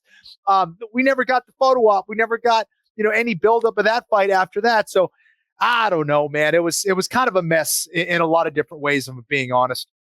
I was just going to say, I'm not going to hold my breath that fight actually happens. And if you want to suggest that Francis Ngannou was just being a good egg and allowing Fajeda to have his moment, then I respect that. And maybe that's why he left, but not a great visual at all when you have a cameraman you have a cameraman following Francis Ngannou as he is leaving instead of doing a stare down with Renan Fajeda. But it will be interesting if the fight happens, because Ngannou's been doing a lot of boxing training, and that would be a mixed martial arts contest. I would submit to you that maybe Renan Fajeda is a live underdog if that fight actually happens. All right, now time to bring on Brian Petrie on social media. You can find him at Brian Petrie MMA as we transition to our UFC Fight Night this weekend, featuring Biggie Boy Jairzinho Rozenstruik and Shamil Gazib. What's up, BP? What's going on, boys? First off, Ray looks fantastic. John, that's your color, my guy. If you can get a magenta suit on the UFC, I mean, chicks everywhere will be soaking their shorts. And KenFlo, 50-50 Ryan Hall shirt. I love it, bud. You guys look fantastic. Let's fucking go. Well, thank you, buddy. It's always a privilege for us to be able to talk with you in advance of a UFC Fight Night or pay-per-view. Now, we got a couple of name files today, and some people really like the pronunciation of the week. Some people don't necessarily like this segment. We feel like it's a public service announcement, but I'm not sure that the right people are actually listening to it. But Umar, Khabib's cousin, is fighting this weekend. And so I did the voiceovers over the weekend, and I pulled up Umar's name file just to make sure. And what I noticed is that one of the vowel sounds is different than you might expect. So do you care to reckon how we pronounce Umar's last name, Bri? This is embarrassing because this is a royalty name in MMA and I butcher it every fucking time. So I'm going to go very slow. It's Umar Nurmagomedov is what I would deal with. So that circle gets the square. So Kenny, you know Magomed Ankalaev, right? It's spelled Magomed, but it's not Magomed. It's Magomed, right? Right. And so it is Nurmagomedov. It's not Nurmagomedov. And you'll hear Umar say exactly that right here, right now. My name's Umar Nurmagomedov. My name's Umar Nurmagomedov. Nurmagomedov, not Nurmagomedov. So that's the clarification this week. Nailed it. And then we have one more. Yeah. Shamil Gazib is fighting Biggie Boy Jairzinho in the main event. Bri, care to take a crack at Biggie Boy's last name for us? I mean, I go with Rozenstruik. You go Rozenstruik, huh? Struck, yeah. All right, let's hear Jairzinho. My name is Jairzinho Biggie Boy Rosenstruik. My name is Jairzinho Biggie Boy Rosenstruik. What are you hearing, KenFlo? I'm hearing strike. Me too. End. Yeah. Bri, what do you hear? I hear strike as well. Yeah. All right. Well, no, not necessarily, right? I do think that file is open to interpretation, but I do think a lot of announcers try to get cute with it and say struck or stroik or whatever. Sure. The guy says fucking Rosenstrike, and that's easiest to say. That is. So it is UFC Fight Night. Rosenstrike versus Gaziv. Don't forget, place your bets coming up on the back end. Forgettable week for our guys last weekend in Mexico City. First prediction today, fellas, at flyweight. 12th ranked Steve Erceg, minus 310. Taking on number 9, Matt Schnell, who comes back plus 250. Those odds right now available on DraftKings Sportsbook. So, Bri, this fight initially booked for UFC 295 last November. Erceg stayed on the card. He beat the replacement opponent, Alessandro Costa. Now he draws Schnell, who has not fought since a knockout loss to Mateusz Nicolau at the end of 2022. What do you think about this one? Erceg the favorite or Schnell the dog? I love this fight. I love Erceg. I think this guy's good. He looks like an old English teacher I had in high school who, coincidentally enough, we all thought was a porn star. And Erceg has a lot in common with this guy because he fucks. This guy can bang. I love Erceg. He took the fight on short notice against a dangerous Brazilian, got wobbled, got cracked a little bit in that fight, but stayed composed, was a giant favorite, has good striking, cardio's elite. His finishing ability on the ground is there, but I wouldn't call it elite yet, but it's there. He hunts for it. He looks for it. And you got Schnell, who's very good on the ground, better off his back. The triangle's dangerous. We all know the Stu majority fight, but he came back a little too soon after that war, got put down by Nicolau. Chin has been in question for Matt for a little bit now. And but he cashes as a big plus money underdog. That's what he does. But I love Erceg here. I really am a big fan of this kid. I think he's fantastic. I think his long-range striking's good. I think he gets a knockout in this fight. I understand the line. Some people were kind of on Twitter going, Matt Schnell at plus money always looks good. You're right. But I think Erceg is going to walk through him here. I think there's going to be a big finish and a coming-out party for Steve Erceg. Kenny, not totally out of the realm of possibility that the winner of this fight between Steve Erceg and Matt Schnell actually finds himself fighting Alexandre Pantoja in 9.5, 10 weeks for the title, right? I don't know what they're going to do at flyweight. This is a big fight. It's on the main card. Erceg about a 3-1 favorite. KenFlo, your thoughts? Listen, Brian is on this, dude. He's on this one. Erceg is a problem, dude. Listen, and I don't want to hear anyone after the fight saying that he looks like me. Do I look like Roy McDonald? Do I look like Topuria? Do I look like Erceg? I'm blocking your ass, okay? Probably not, but I might. Who knows? It depends what kind of mood I'm in. No, this dude's good, dude. He's just clean. He's nice. He's sweet. Any other things I can throw at him? Just very, very technical fighter, very smart, always in the right position, knows how to mix it up, knows how to integrate his striking game at a pretty high level, knows how to integrate his ground game at a high level. This is one of those new breed fighters, man. This is going to be way more common as we move forward. I like this kid a lot. I think Matt Schnell's got some real skills, though. I think he's very dangerous. I, too, think he's very good everywhere. But I think Erceg is just a little bit more fundamentally sound and hasn't seen the same amount of wars as Matt Schnell. But make no mistake about it, Schnell is skilled. I think this is going to be a real fun fight that is won by Erceg. Today's main event challenge presented by DraftKings. Stay tuned because you'll hear more about DraftKings and all it has to offer throughout the show. DraftKings, the crown is yours, and perhaps the crown will soon be Umar Nurmagomedov's. He's undefeated, number 13 in the bantamweight division, Bri. He is a minus 1050 favorite against the newcomer Beksat Almakhan, who comes back plus 675. Nurmagomedov did have to pull out of that scheduled fight against Corey Sandhagen last August. It was due to a shoulder injury. Now he has returned to health, and he puts his 16-0 record on the line against Kazakhstan's Almakhan, who is 17-1, Bri, and he's won 9 consecutive fights to arrive at this UFC debut. Big fight here at 135 pounds. Big spread as well, Bri. Which way you going? I might be out of my head here by saying this, but this might be a worse matchup for cousin Umar than Sandhagen. This kid from Kazakhstan is fucking good. He has good striking. He's fought really good people. He's from a country that are producing fantastic fighters. He is not short on confidence. He got the call to fight cousin Umar. He wasn't the first on that list. I can guarantee you that. He said yes. Other people said no. Fantastic fight. The number is crazy to me. Absolutely crazy. I get it. But Umar's coming off a shoulder injury that can be a problem. Look at TJ Dillashaw. He never fully recovered when he blew his shoulder out. That is something with a heavy grappler a guy who trains as hard as Umar obviously throws concern when he's throwing 1150 at me. He's 10-1, 11-1. That's crazy to me. And Amanon, if I'm saying that right, I'm probably not. Sorry, John. All I did this whole weekend was look at tape on this kid. And he is good. His striking's good. He's calm. His wrestling good. Defensive wrestling, it's getting there, but his submission defense is good. His one loss is by submission, so he's really worked on that. But that was against an absolute freak who should be in the UFC as well. So there's no short on confidence there. I want to do a no pick for this, but I'm not that kind of guy. Give me the dog. I'm going against the family. I'm going against the Nurmagomedovs. I am going to place a bet. That's why I have to pick them, because the line's too wide. I'm going to lay $100 and hopefully get 700. That's the way I'm thinking of this. I'm a value boy. So give me the guy from Kazakhstan. KenFlo Almakan, we don't have his audio file yet, so that's my best guess based upon the film as to the pronunciation of Beksat Almakan, plus 675 on DraftKings Sportsbook. But you know what I love about Umar is that he's going to have to fight the best guys anyway, and he is of a mentality that if he can't beat this guy, then maybe he's not ready for the Corey Sandhagens of the world. I know some people were surprised that he would take on a newcomer and a highly touted one at that, but I love Nurmagomedov's appetite for this fight. The question is, how does he do with the matchup, KenFlo?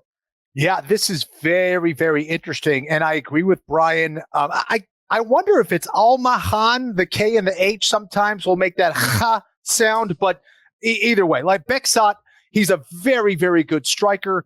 I think that you look at all the knockouts. What is it? 13 knockouts out of his 17 wins. 2 submissions. I don't think he's fighting world beaters by any means, but when I look at it from a pure technique standpoint and a danger standpoint, this kid can strike. Watch out. Everybody from that area, right? Kazakhstan, Georgia, the Dagestan area of Russia, these are killers. They are hungry. They are well trained. They have a rich martial arts history over there. Great wrestling, great striking, sambo. He could be a very interesting underdog, especially given this crazy line. However, Brian, never go against the family. Never go against the family. What are you doing? Nurmagomedov, his consistency, his wrestling, his striking, especially from the outside, dude, his leg game is ridiculous. He does have to watch out, though. If Beksat's able to get on the inside and land some crazy shots, he's very fast. But I think Nurmagomedov early that's when he's going to be most susceptible. I think Nurmagomedov's one of those guys that needs to get into a rhythm.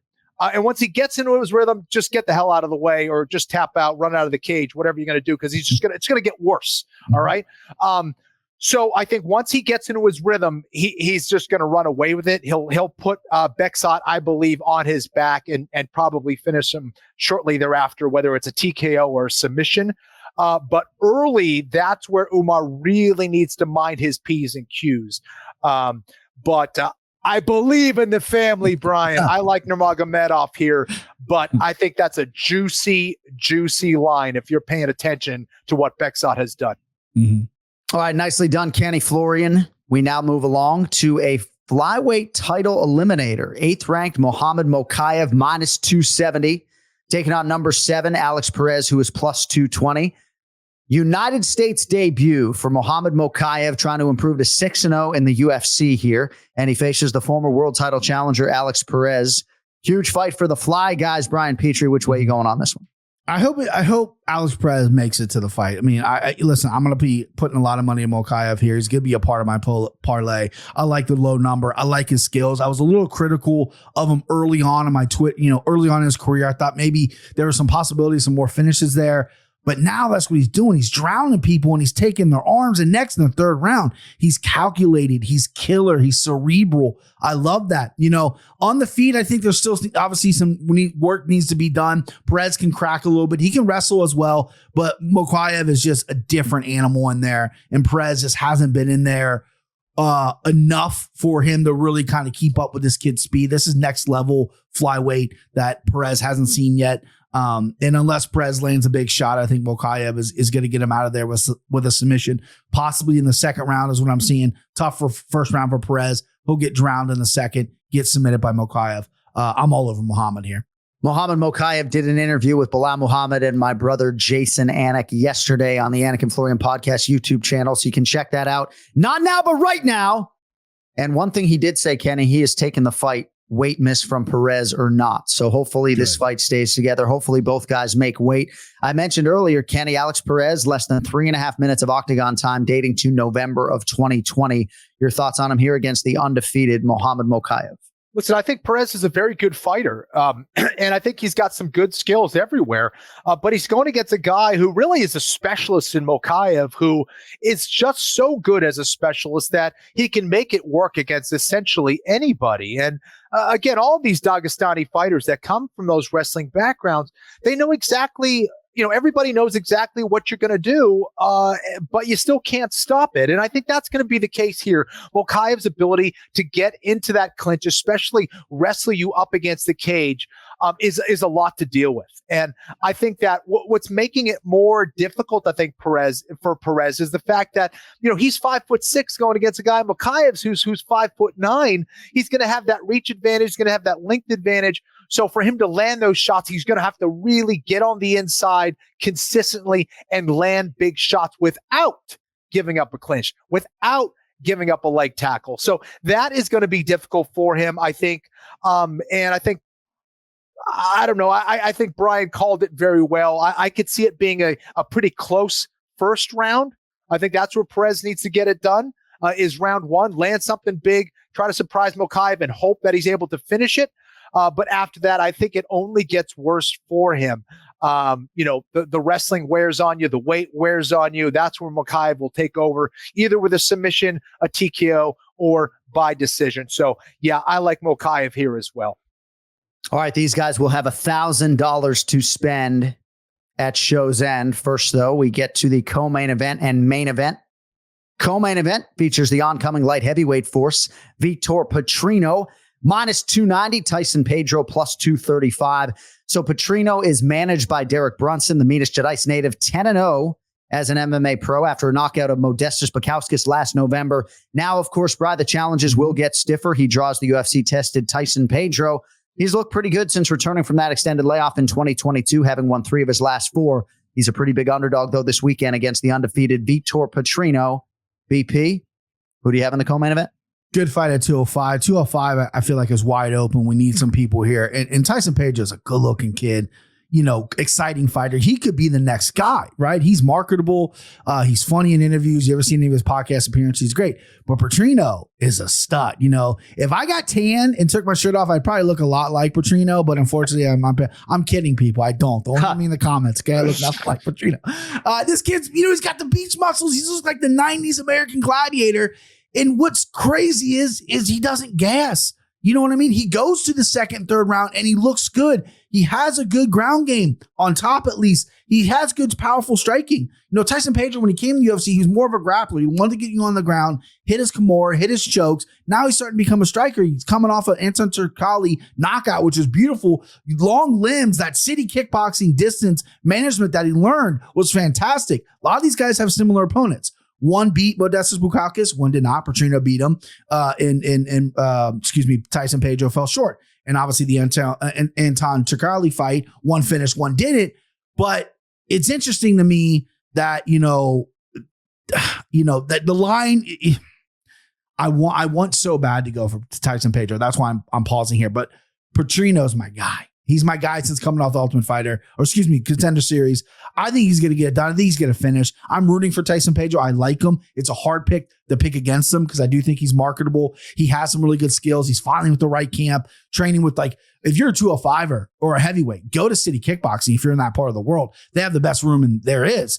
But yeah, I just think he's going to fall short to Petrino here. Sorry for being long-winded there, but yeah, give me Vitor Petrino.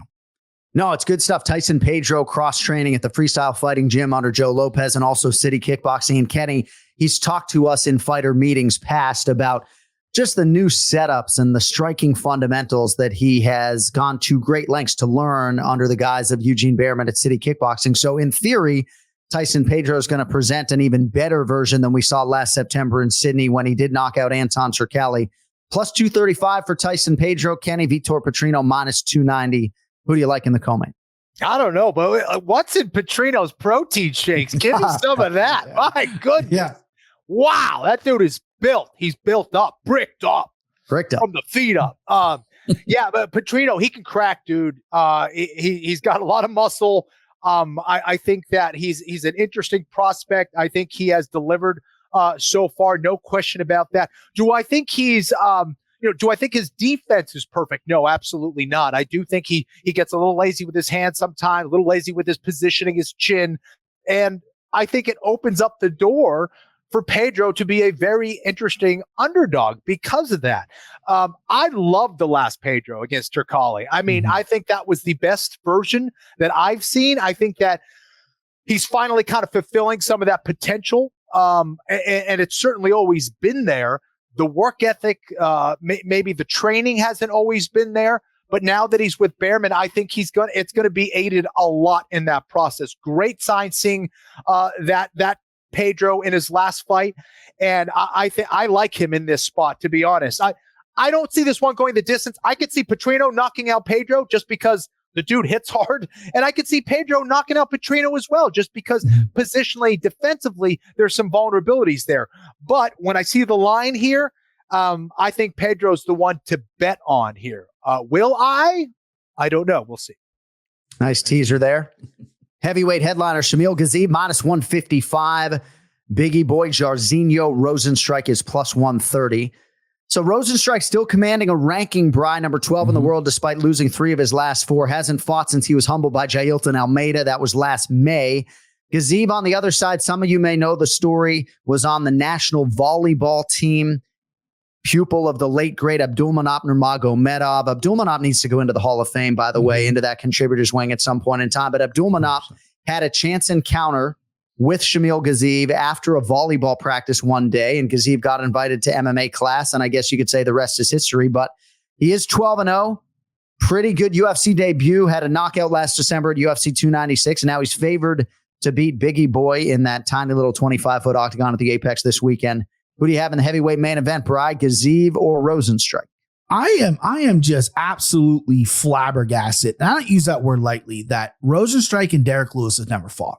That's crazy to me, right? I'm not a good matchmaker. Sean Shelby, Mick Maynard, they're the best in the world. But why have those two not fought? They're not going to touch the ground. I mean, listen, we've all had disappointments, but on paper, that seems like that should be a fight. Anyway, Rozenstruik, I want more from him on the takedown defense. I want more from him on the get-up game.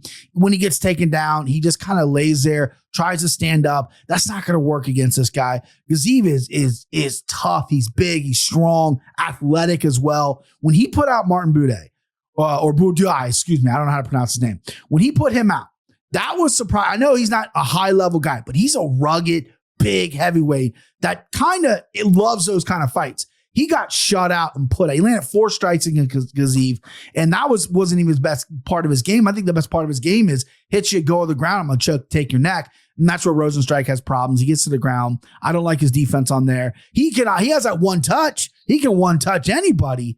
I just don't think it's going to happen. I like Gazib here. I like Gazib big. I like the low number. I'm very terrible at betting heavyweights if you look at my track record, but I like Gazib here. I'm going to go all in on him. I like him. Nicely done, Bryce. Shamil Gazib, minus 155. Jairzinho Rozenstruik, plus 130. KenFlo, your mic is hot.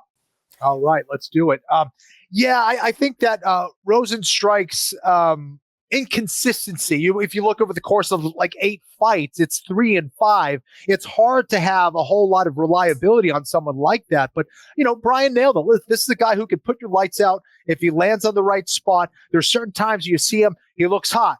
The other times you see him and he looks not. So I don't know. I like Gazib here. He hasn't fought a bunch of world beaters either. However, I do like the fact that he does have the option in the skills to put Rozenstruik on his back. I definitely think that would be the smartest approach. Can Gazib strike? Yes. Can he even knock out Rozenstruik? Yeah, I think he can. Is that the smartest approach? Probably not. I think he should put Rozenstruik on his back, look for the TKO or submission there. I think Gazib doesn't have the best submissions in the world, but I think he has enough of a submission game to get it done against Rozenstruik. 8 knockouts, 3 submissions, undefeated right now. I just love the momentum for Gaziev. So give me Gaziev here. Rosenstrike made his UFC debut in 2019. He weighed in at 241.5 pounds. He started 4-0 in the UFC, had that memorable lip-altering knockout of Alistair Overeem, also knocked out Andrei Arlovsky, but he's been fighting closer to 265 since. So I'm curious to see what number Rosenstrike comes in at in this fight that was to be in Saudi Arabia. Instead, that is your headliner at the UFC Apex this weekend. I'm doing a fight night at the Apex for the first time in a long time. I'm excited to get out there. So we'll see if we can bring some energy to that building this Saturday night. All right, time now for Place Your Bets. Brought to you by JohnAnik.com, where you can get 20% off all Anik and Florian podcast designs with promo code One More Sleep. One More Sleep collection is up. That includes the design you see here for UFC 299 in Miami. All right, quickly to recap last week, Team Petrie, just a couple bets, but you missed on both of them. Minus 1,000 on the week. It brings your year-to-date to minus 778.70. Team Florian, all three of your wagers that we actioned had Yair Rodriguez in them. You also had a fourth bet on Raul Rosas Jr. straight for 400. That was no action. So minus 600 on the week for KenFlo. You're at minus 1209.67, which means Brian Petrie's lead is down to $430.97. Bri, you got $1,000 UFC Fight Night, Rosenstrike versus Gaziev. How you spending your money? No lead when I'm in the negative. I'm embarrassed. I'm sitting there looking at what I bet, and I'm looking at the fights. I'm just staring. I was there staring at TV for probably 2 hours going, what are you doing? 2 bets? What are you doing? All right, here we go. I'm going to spread the money out a little bit this week. Steve Erceg. I told you earlier he fucks. This guy fucks. $400 on minus 325 of Steve Erceg. I love that bet. I like Vitor Petrino for $300. I think he gets it done. I like Shamil Gaziev at $200. And then I'm taking a shot on the big doggy dog, Amakan. $100 on Amakan. If I'm saying his name right, I'm probably not. But give me Amakan $100. That's a juicy wager right there. Nicely done. And 4 straight wagers. Petrie not dicking around with the parlay machine this week whatsoever. All right, and KenFlo, $1,000 to spend, man. What do you think? Oh boy, let's see. I've been kind of doing this methodology here. I'm going to repeat it because again, I'm an idiot. So I like Erceg. Give me plus 400 on Erceg. Really like Mokaev. Actually was surprised he wasn't a bigger favorite. So give me 400 on him as well. And then give me a $200 parlay on Erceg, Mokaev, and Gaziev. Nice.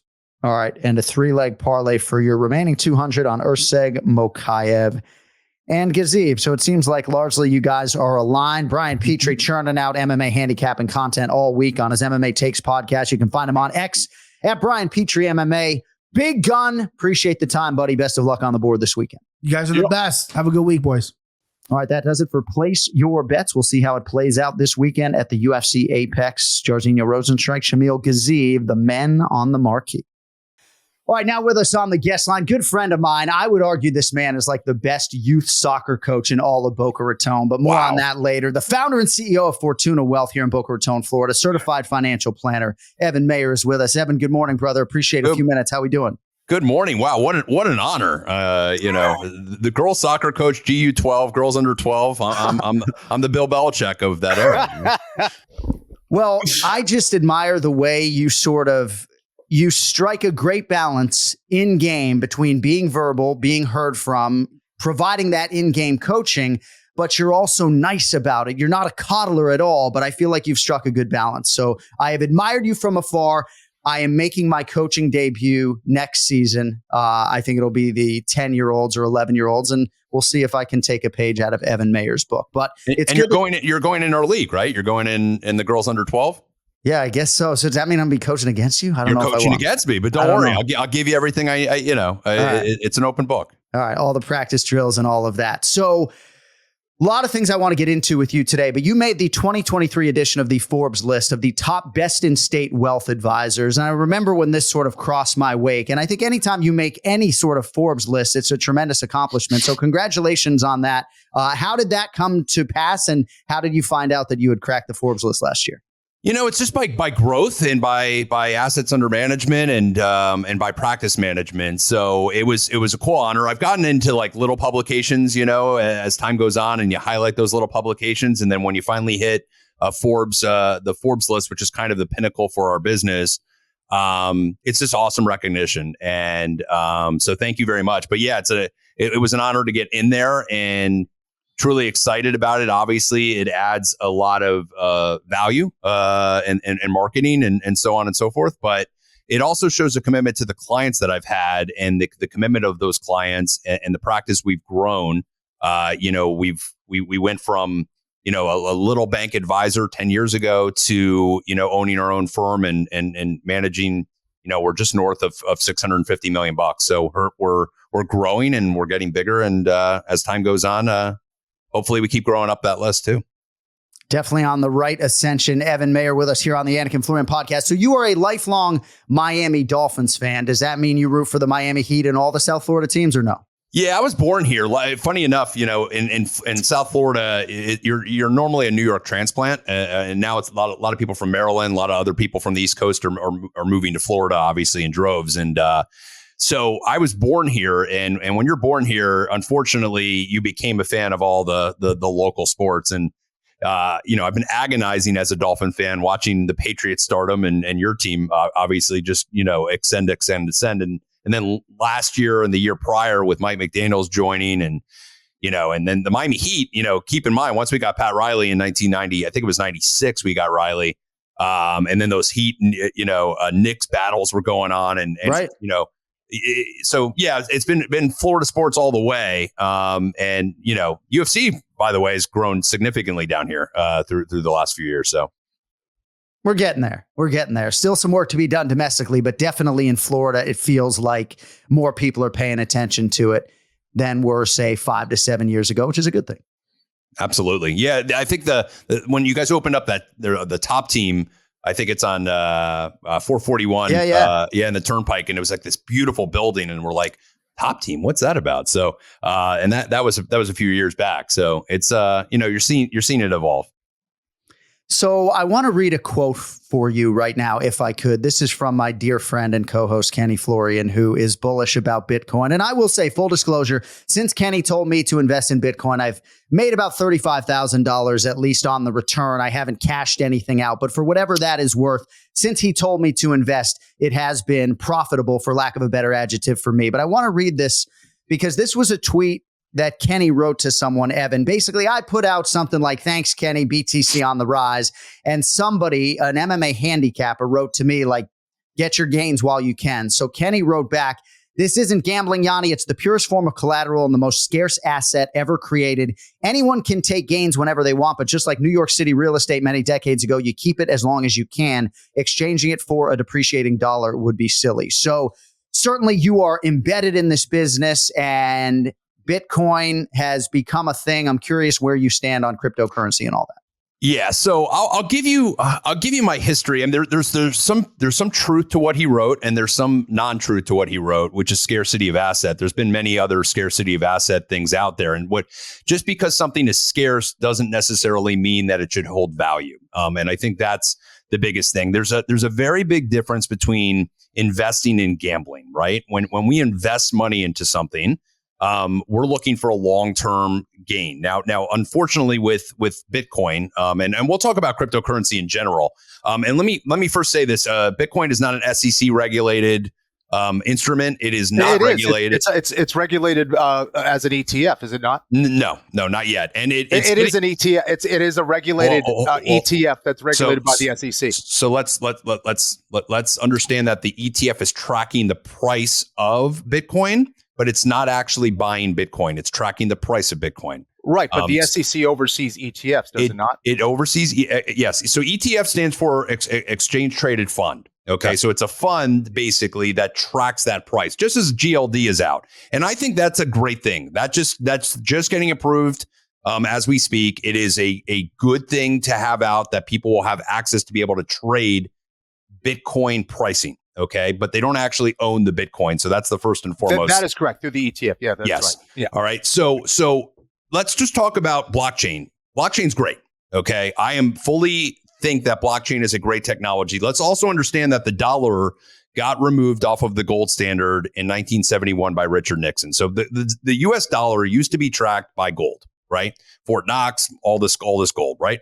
fiat currency basically started in 1971. Okay. And since that time, obviously, we've grown into more and more debt. And so there's obviously big concerns over that. And there's also concerns that government regulates the dollar. And that's a bad thing per se. Not necessarily, because we're 25% of the world's GDP. So we're 25% of the world's buyers. So if you owned the UFC, right? And we'll say Dana White owns the UFC, right? Or at least runs the UFC. And 25% of your people that are going to the UFC want to be able to use the dollar to go into the UFC. Are you going to overvalue or undervalue that dollar? You're going to overvalue that dollar, right? Because it's 25% of your customer base, where everybody else, China's 17%, other countries are a lot less GDP. Their currency is not as important. So the idea that Bitcoin creates this currency that can't be regulated or manipulated, and also can't grow the asset, right? Because there's only going to be 21 million or 22 million Bitcoins ever produced. There's a scarcity in that, and you're fully right, Kenny, that scarcity could create value. But let's also understand that, like, if you invested in NVIDIA, right, at the same time you invested in Bitcoin, you would have not only have made significantly more money, but that company actually generates return, meaning the company generates cash flow. And when you invest in something, you want cash flow from it. So if you buy real estate as an example, right, that's an appreciating asset. There's only so much real estate that exists, but it's also tangible and it's also useful, meaning you can live in a house, right? When it comes to Bitcoin, no offense, but this is factual, it doesn't generate cash flow. So when you buy like NVIDIA, now NVIDIA made $30 billion last year. It's now making $60 billion this year. There's a reason the stock price is going up, because the company is becoming more valuable on a multiple.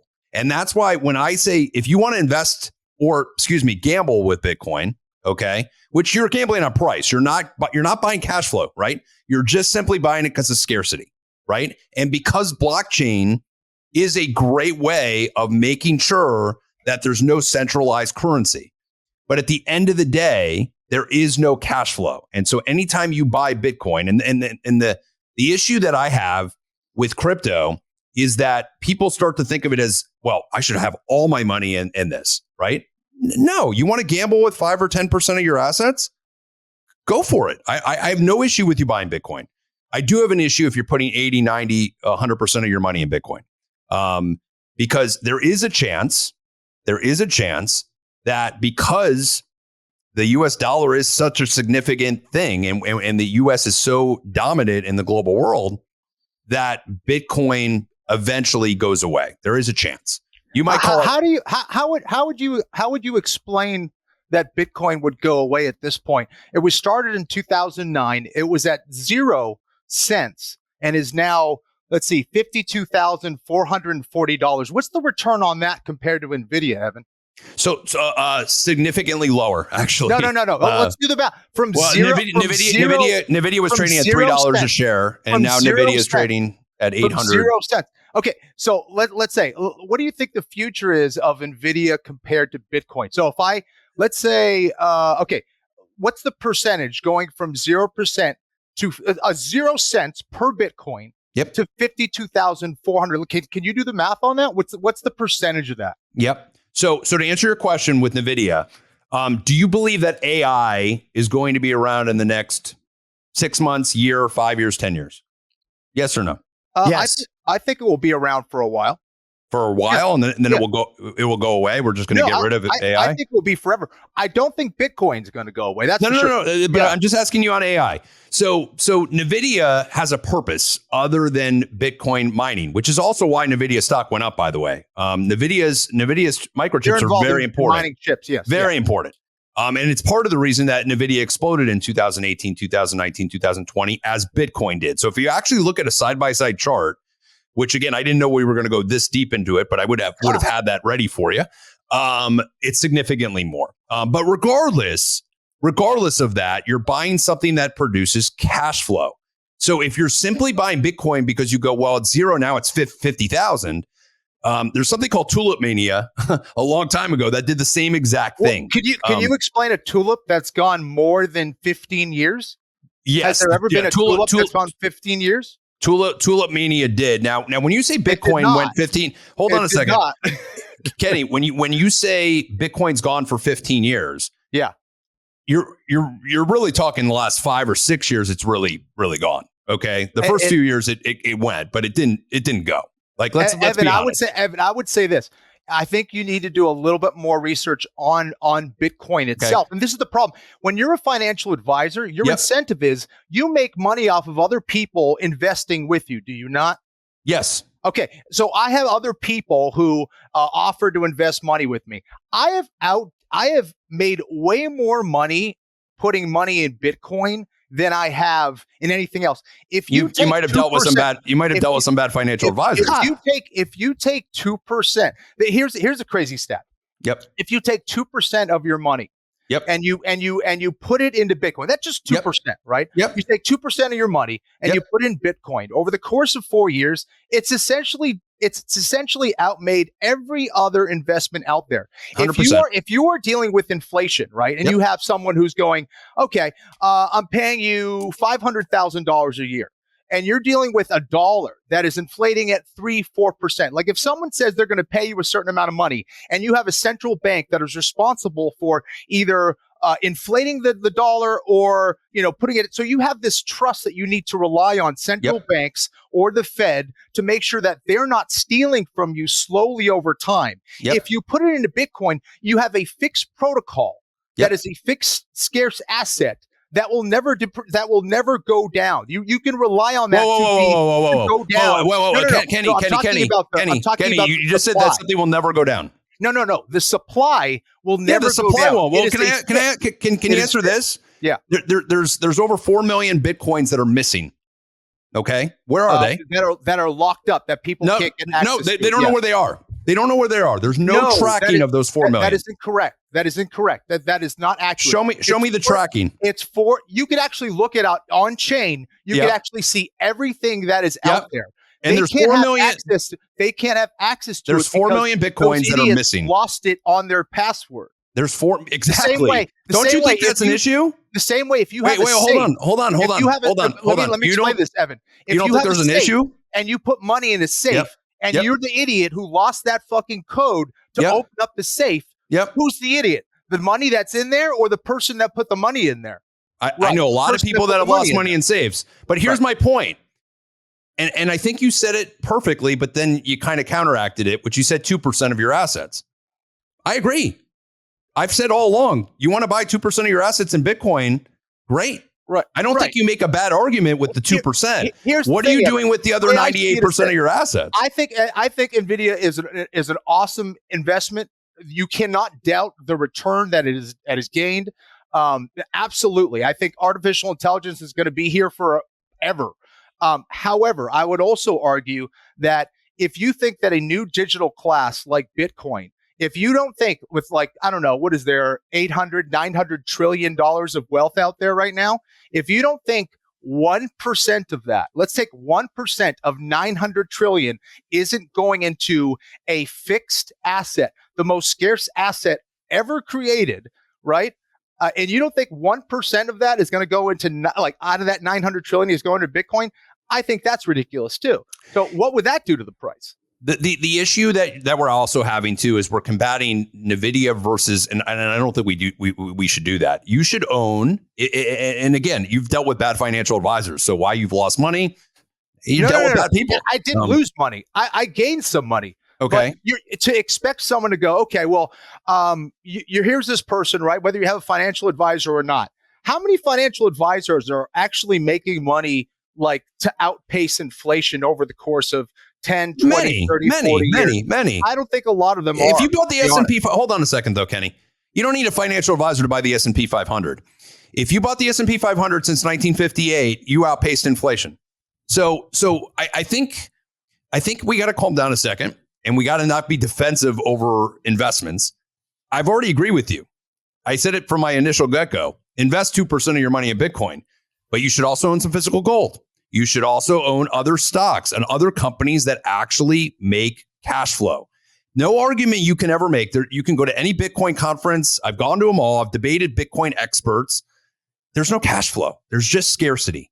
There's scarcity of that. And that is why that's your only debate. It's the only debate you can make, is that it's a scarcity. Now, I will counteract that there's other cryptocurrencies that, in my opinion, might be better cryptocurrencies long term because they're built into a less scarcity of asset. If I lived in a small town in Chile, I think I should have access to Bitcoin. And I think I would have more of my money in Bitcoin than I would in the Chilean dollar. Okay.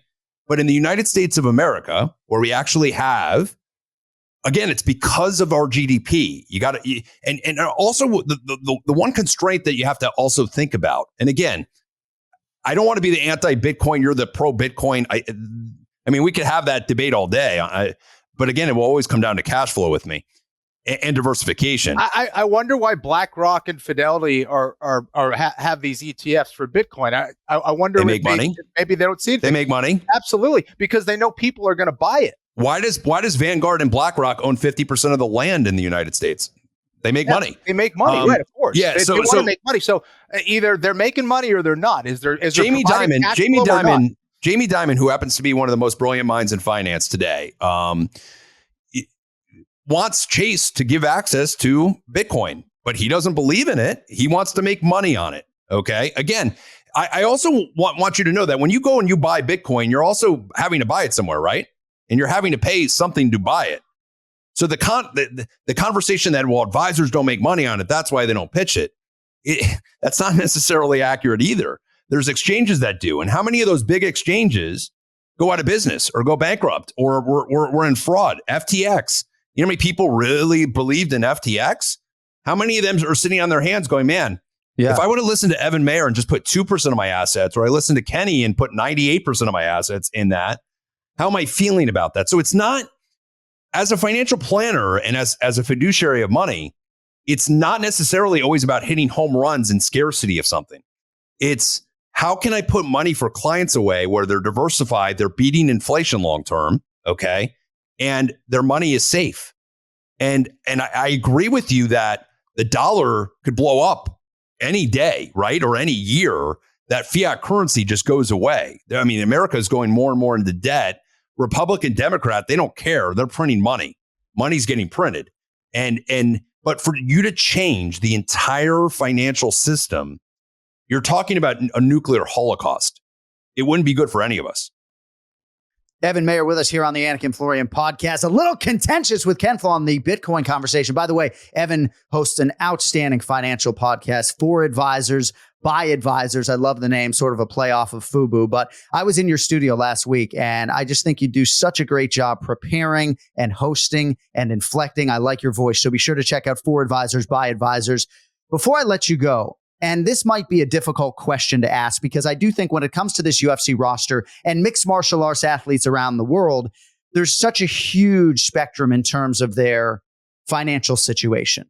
So I guess I'll ask in a broad sense, if you are a UFC fighter who maybe has saved $25,000 or $50,000, or maybe you haven't saved that much money, they're all independent contractors. Is it your advice for them to start an LLC or an S Corp? And if they want to just sort of get off the ground floor with investing, is there any advice you would have for those individuals? Yeah, 100%. Obviously, you always want to open up some sort of business shell, whether it's an LLC or an S Corp. But by the way, there's something called file subchapter S Corp as far as everything flows through to your personal taxes. But you should always have some sort of corporation or shell. And part of that is your ability to write off things like your travel and things that are needed for business expenses. So all UFC fighters, in my opinion, should have some sort of company shell. Yes, because it will protect them not only on their assets, but their ability to write things off and expense things through their corporation, which is a lot easier to do than to expense things on a personal level. 2, investing is important no matter what size asset you have. If you are making, as you said, $25,000, $50,000 to put away, yeah, buy a little Bitcoin. Again, no issue with buying a little Bitcoin. Put some money in an SPY, ETF or index fund. The index tends to beat most financial portfolio managers. 98% of portfolio managers lose to the S&P. The S&P is cheap. to buy. An ETF might cost you, 10 basis points a year or 0.10 a year, a very low, fee that you have to pay to get in there to be able to diversify your money. Should you own other things? Gold? Should you own bonds? Should you own other investments that maybe don't have the same volatility as the overall stock market? The answer is yes. Diversification is key. Seeing a good financial planner is key. And it's, the one problem in our business and no beating around the bush. If you don't have a lot of assets to get started, it's hard to get a good financial advisor. So you might deal with people that are bad financial advisors that are only incentivized to sell you something, as Kenny brought up earlier. A fee-based good financial planner that won't be very costly comes once you hit the 6 digits, 7 digits, 8 digit, asset size. So as you're growing and you're in the lower income bracket situation, you're better off buying index funds or ETFs or things along those lines than seeing a financial planner until you probably hit that $100,000, $200,000, $300,000 minimum mark, where you can start to deal with a decent financial advisor that's going to be able to produce better returns and also protect you long term. 20-year-olds and 30-year-olds tend to not think about like, hey, how's this money going to work for me in my 50s, 60s, 70s, right? They tend to think about growth. Like, hey, how do I make the most money? Bitcoin is very attractive to younger people because of that excitement or that ability to grow your assets. But as you start making real wealth and you hit the 7, 8 digit numbers, at 45, 50 years old, to have significant amount of your money fluctuating where it can go from 60,000 down to 20,000 in a matter of a year, that's kind of scary when you watch a $10 million portfolio drop to $2 million, right? So when your asset size starts to grow, diversification becomes important. But I would say in the beginning, start with some index funds. Vanguard does a phenomenal job. As I'm not plugging Vanguard here, but they do a phenomenal job at low cost. Fidelity does a great job at low cost ETFs to be able to get started. FortunaWealth.com, the founder and CEO, Evan Mayer. For advisors, by advisors. I learned so much just sitting down with you before we even went on your podcast. I profess a lot of ignorance when it comes to everything that you guys are discussing. And one thing I'll just say, I bought Bitcoin as high as 62,000, right? And it did go down into the 20s and now it's up above 50. So I just think the gambler in me loves buying that shit every chance I get. But Evan, we appreciate the insight very much. If you want more from Evan Mayer, and why would you not? For advisors, by advisors, wherever you download your podcast. Appreciate the time, my man. And I will see you soon. Thanks, guys, for having me on. I appreciate it. There he is, Evan Mayer with us, the founder and CEO of Fortuna Wealth. If you want access to his services, go to FortunaWealth.com. And his clientele, I think, is probably north of 60-year-old people on average, right? Certainly for me, when I was in my 20s and 30s, I'm just trying to pay my fucking rent. The last thing I was thinking about was trying to invest. But better to get ahead of it than to be behind it. But we got to get on out of here. Thank you to our guests today, Ray Longo, Brian Petrie, Kieren Portley, and of course, Evan Mayer. We are right back with you next Monday, March 4th.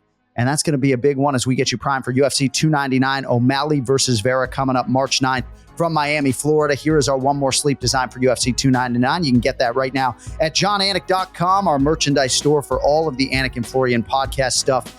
Is available right now, 20% off with promo code One More Sleep. Also check out KennyFlorianMartialArts.com, Argus Integrated Defense, and A&R Tactics as well. Thank you to our executive producer, Cody Merrill. For KenFlo and John Anik, we will talk to you next Monday in advance of UFC 299. Enjoy the fights this weekend. Until then, yo lit.